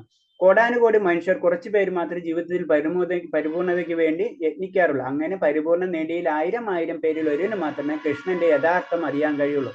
അപ്പൊ ശരിക്കും നമ്മൾ ഭക്തിയോഗത്തിലേക്ക് കടക്കുമ്പോൾ നമുക്ക് മനസ്സിലാവാം, കുറച്ച് അത്ര ഈസി അല്ല ഭഗവാന് ലഭിക്കാൻ. അത്രയും അത് ഇത്തിരി ബുദ്ധിമുട്ടുള്ള കാര്യം തന്നെയാണ്. അതാണ് നമുക്ക് കോടാനുകോടി മനുഷ്യരില് കുറച്ച് പേര്, മനുഷ്യരെന്ന് എടുത്ത് പറഞ്ഞിട്ടുണ്ട് പ്രഭുപാദർ, നമുക്ക് പറഞ്ഞിട്ടുണ്ട്. അപ്പൊ മനുഷ്യർക്ക് മാത്രം ഭഗവാനിലേക്ക് കണക്ട്. അപ്പൊ കോടാനുകോടി മനുഷ്യർക്ക് മാത്രമേ ശരിക്കും പരിപൂർണതയ്ക്ക് വേണ്ടി യത്നിക്കുള്ളൂ, ട്രൈ ചെയ്യുള്ളവര്. മനസ്സിലായി? അതിൽ തന്നെ പറയണത് വളരെ കുറച്ച് പേർക്ക് മാത്രം ഭഗവാൻ അറിയാൻ പറ്റുള്ളൂ. അത്രയും ബുദ്ധിമുട്ടാണ്. നമ്മളിപ്പോ എക്സാമ്പിൾ IAS എക്സാം എഴുതുന്ന പോലെ തന്നെ കുറെ പേര്, അല്ലെങ്കിൽ ഇപ്പൊ നീറ്റ് എക്സാം അല്ലെങ്കിൽ എൻട്രൻസ് എക്സാം എഴുതാൻ പോലെ അതില് വളരെ കുറവ് മാത്രം സെലക്ഷൻ ഉണ്ടാവുന്ന എന്ന് പറഞ്ഞ പോലെ ഇത് ആഗ്രഹിക്കുന്നവരും കുറവായിരിക്കും, ചെയ്യുന്നവരും കുറവായിരിക്കും, ലഭിക്കുന്നവരും വളരെ കുറവായിരിക്കും. ഭഗവാൻ അറിയാൻ അത്രയും ബുദ്ധിമുട്ടാണ്. അതാണ് ഇതിന് നമ്മൾ ഈ ശ്ലോകത്തിൽ നിന്ന് നമുക്ക് മനസ്സിലാക്കേണ്ടത്. അതിന്റെ അർത്ഥം എന്ന് വെച്ചാൽ നടക്കില്ല എന്ന് പറഞ്ഞ പോലെ അല്ലത്. അത് നടക്കണമെങ്കിൽ ഭക്തിയിൽ കൂടെ മാത്രം ലഭിക്കണം. ഭക്തിയിൽ ചെയ്തു കഴിഞ്ഞാൽ ഭഗവാൻ പെട്ടെന്ന് വരികയും. അതാണ് ഭക്തിയോഗത്തിന്റെ പ്രത്യേകത. അതാണ് കാരണം നമുക്കറിയാം ഈ ലോകത്തിൽ അത്രയും ബുദ്ധിമുട്ടാണ് ഭക്തി ചെയ്യാന്നുള്ളത്. അത് കാരണം കൊണ്ട് നമ്മൾ ആചാര്യ പരമ്പരയിലും നമ്മൾ പറഞ്ഞു തന്നിട്ടുള്ള അറ്റ്ലീസ്റ്റ് ഇതെങ്കിലും നമ്മൾ ചെയ്തു കഴിഞ്ഞാൽ നമുക്ക് പതുക്കെ ഉയർച്ച കിട്ടും. അപ്പൊ അത്രയും ടഫ് ആണ്. ഇൻഡയറക്റ്റ് ആയിട്ട് നമുക്ക് പെട്ടെന്ന് അത് നമ്മൾ ചിന്തിക്കുമ്പോൾ ഭക്തി എന്ന് പറയുമ്പോൾ വളരെ ഈസി ആയിട്ടുള്ളതാണ്. പക്ഷെ ഈസി ആയിട്ട് ചെയ്തു കഴിഞ്ഞാൽ നമുക്ക് ഭഗവാനെ ലഭിക്കാൻ ബുദ്ധിമുട്ടായിരിക്കും. അതിന് ഏറ്റവും ഇതെന്ന് പറഞ്ഞാൽ നമുക്കറിയാം 2 ശക്തികൾ. ഇപ്പൊ ആന്തരിക ശക്തികൾ പറഞ്ഞു കഴിഞ്ഞു, മനസ്സിലായി ഭഗവാന്റെ. അപ്പൊ ആന്തരിക ശക്തി എന്ന് പറയുമ്പോൾ ആ ശക്തി തന്നെ ഭഗവാനെ മൂടി വെച്ചിരിക്കുന്നു. പിന്നെ അടുത്ത ശക്തിന് ബഹിരംഗ ശക്തി, അതും ഭഗവാന് മൂടി വെച്ചിരിക്കുന്നു. അപ്പൊ ഈ 2 ശക്തികൾ അതിക്രമിച്ചു കഴിഞ്ഞാലേ നമുക്ക് ഭഗവാനിലേക്ക് കണക്ട് ചെയ്യാൻ പറ്റുള്ളൂ. അപ്പൊ അതാണ് ദുർഗാദേവി എന്ന് പറയുന്നത്. ദുർഗാദേവി നമ്മൾ ബഹിരംഗ ശക്തി എന്ന് പറയുന്നത് മായാശക്തിയാണ്. ആ മായാശക്തിയിലേക്ക് നമുക്ക് പല ആഗ്രഹങ്ങൾ നമ്മൾ വന്നുകൊണ്ടിരിക്കും. നമ്മളെ ബാക്കിയൊക്കെ തരും ദുർഗാദേവി, പക്ഷെ ഭഗവാനെ മാത്രം നമുക്ക് തരില്ല. അത്രയും വലിയ ഭക്തനാകുമ്പോൾ, അത്രയും നമ്മൾ നല്ല രീതിയിൽ ഭക്ത കാര്യങ്ങളൊക്കെ ചെയ്യുമ്പോൾ ദുർഗാദേവി പല കാര്യങ്ങളും നമുക്ക് ചെയ്യും. അല്ല തിരിച്ചും സംഭവിക്കും. അപ്പൊ അത് നമ്മൾ അതിന്റെ അർത്ഥം എന്ന് വെച്ച് കഴിഞ്ഞാൽ, അത് ഞാൻ പ്രഭാതന്റെ ഒരു കോട്ടിങ് പറയണമെന്ന് വെച്ച് കഴിഞ്ഞാൽ, അത്രയും വലിയ ആചാര്യന്മാരേക്ക് മാത്രമാണ് നമ്മുടെ നാട്ടിലുള്ള ഒരു ചിന്താഗതി ഉണ്ട്. ഭഗവാൻ എന്ന് വെച്ച് കഴിഞ്ഞാൽ ഭഗവാനെ കൂടുതൽ പ്രാർത്ഥിച്ചു കഴിഞ്ഞാൽ നമ്മളെല്ലാതും എടുത്തു കളയുന്നൊക്കെ ഉള്ള ചിന്താഗതി ഉണ്ട്. അത് ശരിയാണ്. അത് ആരാണ് അങ്ങനത്തെ ഒരു ഭക്തനെ സംബന്ധിച്ച് ശരിയായിരിക്കും. കാരണം അതിനൊരു ഉദാഹരണം പറഞ്ഞെന്ന് വെച്ച് കഴിഞ്ഞാൽ പ്രഭുപാദറിന്റെ കാര്യം. പ്രഭുപാദർ നല്ല കുടുംബത്തിൽ നല്ല രീതിയിൽ നല്ല അതുപോലെ തന്നെ ഗോസ്വാമി ആ ലെവലിലുള്ള കുടുംബത്തിലാണ് ജനിച്ചത്. നല്ല രീതിയിൽ വിദ്യാഭ്യാസം എല്ലാതും കിട്ടി നല്ല രീതിയിൽ പോയി കഴിഞ്ഞതിന് ശേഷം ഭഗവാൻ ഓട്ടോമാറ്റിക്കായിട്ട് ഗുരുവിനെ കാണുകയും ഗുരുവിൽ നിർദ്ദേശം അനുസരിച്ച് ജീവിതം മുന്നോട്ട് പോകുന്ന സമയത്ത് പ്രഭുപാദന്റെ ജീവിതത്തിൽ പ്രശ്നങ്ങൾ വന്ന് ലാസ്റ്റ് പ്രഭുപാദർ പോണ സമയത്താകുമ്പോഴേക്കും എല്ലാതും മിസ്സായി. ലാസ്റ്റ് എന്തോ ഒരു ബിസിനസിന്റെ അതും കൂടെ നടത്തിപ്പോണ്ടായിരുന്നു. അതും ലാസ്റ്റ് ക്ലോസ് ആവണം. ആ സമയത്ത് പ്രഭുപാദർ ചിരിക്കുന്നുണ്ട്, മനസ്സിലായി? കാരണം ഭഗവാൻ ഭൗതിക ബന്ധനം കട്ട് ചെയ്യുന്നു. അതാണ് ഭഗവാന്റെ ഭൗതിക ബന്ധനം എന്ന് പറയും. അത് നാരദ മഹർഷിയുടെ മുൻജന്മ കഥകളുണ്ട്. അതിൽ ഇതുപോലെ തന്നെ നാരദ മഹർഷിക്ക് ഇതേപോലെ തന്നെ ഭൗതിക മുന്നേറ്റത്തിന് തടസ്സം ഉണ്ടാക്കിക്കൊണ്ടിരുന്നത് ഇൻഡയറക്റ്റ് ആയിട്ട് നാരദ മഹർഷിയുടെ മുൻജന്മത്തില് അമ്മയായിരുന്നു. അപ്പൊ അമ്മ മരിച്ചു പോകുന്ന ഒരു രംഗമുണ്ട് ഭാഗവതത്തിൽ. അപ്പൊ അതൊക്കെ എന്ന് പറഞ്ഞാൽ അതാണ് ഭൗതിക ബന്ധനത്തിൽ നിന്ന് നമ്മളെ മാറ്റണം. അതാണ് ഭഗവാനിലേക്ക് നമ്മൾ കൊണ്ടുവരുന്നത്. അപ്പൊ സാധാരണ ജനങ്ങളെ പറ്റി നമുക്ക് ചിന്തിക്കേണ്ട. അപ്പൊ ഇത് പറഞ്ഞിട്ടാണ് ഭഗവാൻ അങ്ങനെ പറഞ്ഞ ഒരു മിസ്കൺസെപ്റ്റ് ചില സ്ഥലത്ത് നമുക്ക് കേട്ടിട്ടുണ്ട്. അതാണ് ഞാൻ ഈ പോയിന്റ് പറഞ്ഞത്. അപ്പൊ അത് ശരിക്കും അത്ര ലെവലിലേക്ക് വരുമ്പോഴാണ്. അല്ലെങ്കിൽ ഭഗവാൻ നമുക്ക് അത് ഭഗവാൻ എന്ന് പറഞ്ഞത് ഇൻഡയറക്റ്റ് ആയിട്ട് ഭൗതിക ശക്തിയോ ദുർഗാദേവി നമുക്ക് ഭൗതികമായിട്ടുള്ള പല കാര്യങ്ങളൊക്കെ ചെയ്തു തരും. അപ്പൊ അത് നമുക്ക് മനസ്സിലാക്കാം. അതിന് അത്രയും ഉയർന്നവർക്ക് മാത്രമേ ആത്മീയമായിട്ട് ഭഗവാന്റെ ലോകത്തിലേക്ക് എത്താൻ കഴിയുള്ളൂ. കൃഷ്ണബോധം ഇല്ലെന്നിരിക്കൽ കൃഷ്ണനെ പരമപുരുഷനായി അറിയാൻ കഴിയാതെ വരും. അപ്പൊ നമ്മള് കൃഷ്ണബോധം ഇല്ല എന്ന് പറഞ്ഞ ഭഗവാനായിട്ട് നമ്മളെ ബേസിക് ഡ്യൂട്ടി എന്ന് പറഞ്ഞു കഴിഞ്ഞാൽ ഭഗവാനിലേക്ക് നമ്മളെ ആകൃഷ്ടരാക്കുക എന്നതാണ് നമ്മളെ ബേസിക് ആയിട്ടുള്ള ഡ്യൂട്ടി. 4 മണി കഴിഞ്ഞ് ഹരേഷ്ണ. പിന്നെ അടുത്ത ക്ലാസ്സിൽ എടുക്കാൻ ഒരു 3 ശ്ലോകം കൂടെ ഉണ്ട്. 4 മണിയായി. ഇതിൽ ഇന്നത്തെ ക്ലാസ്സിൽ എന്തെങ്കിലും ഡൗട്ട് ഉണ്ടെങ്കിൽ ചോദിക്കാം, അല്ലെങ്കിൽ ക്ലോസ് ചെയ്യാം. പിന്നെ പ്രഭു, അടുത്ത ആഴ്ച തൊട്ട് അടുത്ത ക്ലാസ് തൊട്ട് പിന്നെയും ശ്ലോക പാരായണം തുടങ്ങുന്നതാണ്. എല്ലാവരെയും അറിയിച്ചുകൊള്ളുന്നു. ആരൊക്കെ ഇൻട്രസ്റ്റ് ഉണ്ട് അവരൊക്കെ ക്ലാസ് അറ്റൻഡ് ചെയ്യൂ. 2:45 പ്രഭു. ഹരേ കൃഷ്ണ. ഹരേ കൃഷ്ണ. അതെ, താങ്ക് യു മാതാജി. അപ്പൊ എല്ലാവരും 2:45 ട്രൈ ചെയ്യാം. കാരണം വീണ്ടും ഒന്ന് റിവിഷൻ എന്നുള്ള രീതിയിൽ അപ്പൊ നമ്മളെ ശ്ലോകങ്ങളൊക്കെ ഒന്ന് ടച്ച് ആവും. അപ്പൊ നമുക്ക് ഇൻട്രസ്റ്റ് വരും മെയിനായിട്ട്. അപ്പൊ ക്ലാസ്സിൽ കയറാം. വേറെ എന്തെങ്കിലും പോയിന്റ്സ് ഉണ്ടെങ്കിൽ ചോദിക്കുക, അല്ലെങ്കിൽ ക്ലോസ് ചെയ്യാം നമുക്ക്. പിന്നെ നിങ്ങൾ വായിക്കട്ടെ. അപ്പൊ ഇന്നിപ്പോ 6, 5, 7ാമത്തെ അധ്യായമായില്ലേ. 6 അധ്യായം വായിച്ചിട്ട് ഞാൻ പറഞ്ഞിട്ടുണ്ടായിരുന്നു ആരെങ്കിലും ക്വസ്റ്റ്യൻ ചോദിക്കാൻ. അപ്പൊ അടുത്ത ക്ലാസ്സിൽ വരുമ്പോഴേക്കും നിങ്ങൾ ശ്രമിക്കാം. ഹരേ കൃഷ്ണ. സ്റ്റോപ്പ് ചെയ്യാം. ഹരേ കൃഷ്ണ പ്രഭുജി, ഒരു അഭിപ്രായം പറഞ്ഞോട്ടെ? പറയൂ മാതാജി. പറയൂ മാതാജി. മറ്റുള്ളവർക്ക് വേണ്ടി എല്ലാവർക്കും പുസ്തകം വായിക്കാത്തവരുണ്ടെങ്കിൽ അവർക്ക് വേണ്ടിയിട്ടാണ്. കാരണം പ്രഭുജി ക്ലാസ് എടുക്കുമ്പോൾ ഇപ്പോൾ നമുക്ക് സ്ലോയിലാണ് പോകുന്നത്. കുറച്ച് ശ്ലോകങ്ങളെ എടുക്കുന്നുള്ളൂ. അപ്പോൾ നമുക്ക് എല്ലാവർക്കും ഈ ക്ലാസ് കഴിഞ്ഞിട്ട് പിറ്റേ ദിവസം എന്തായാലും ക്ലാസ് കാണില്ല. ആ സമയത്ത് ഇരുന്ന് വായിക്കാം. അല്ലെങ്കിൽ നമുക്ക് ക്ലാസ് തുടങ്ങാൻ ഒരുമിച്ച് വായിക്കാൻ നിന്നാൽ നമുക്ക് ഒരുപാടുള്ളത് പോലെ തോന്നും, പിന്നെ അത് നീട്ടി വെക്കും. പക്ഷെ ഇത് നമുക്ക് നല്ലൊരു അവസരമാണ്. പുസ്തകം നന്നായിട്ട് വായിക്കാൻ കഴിയും.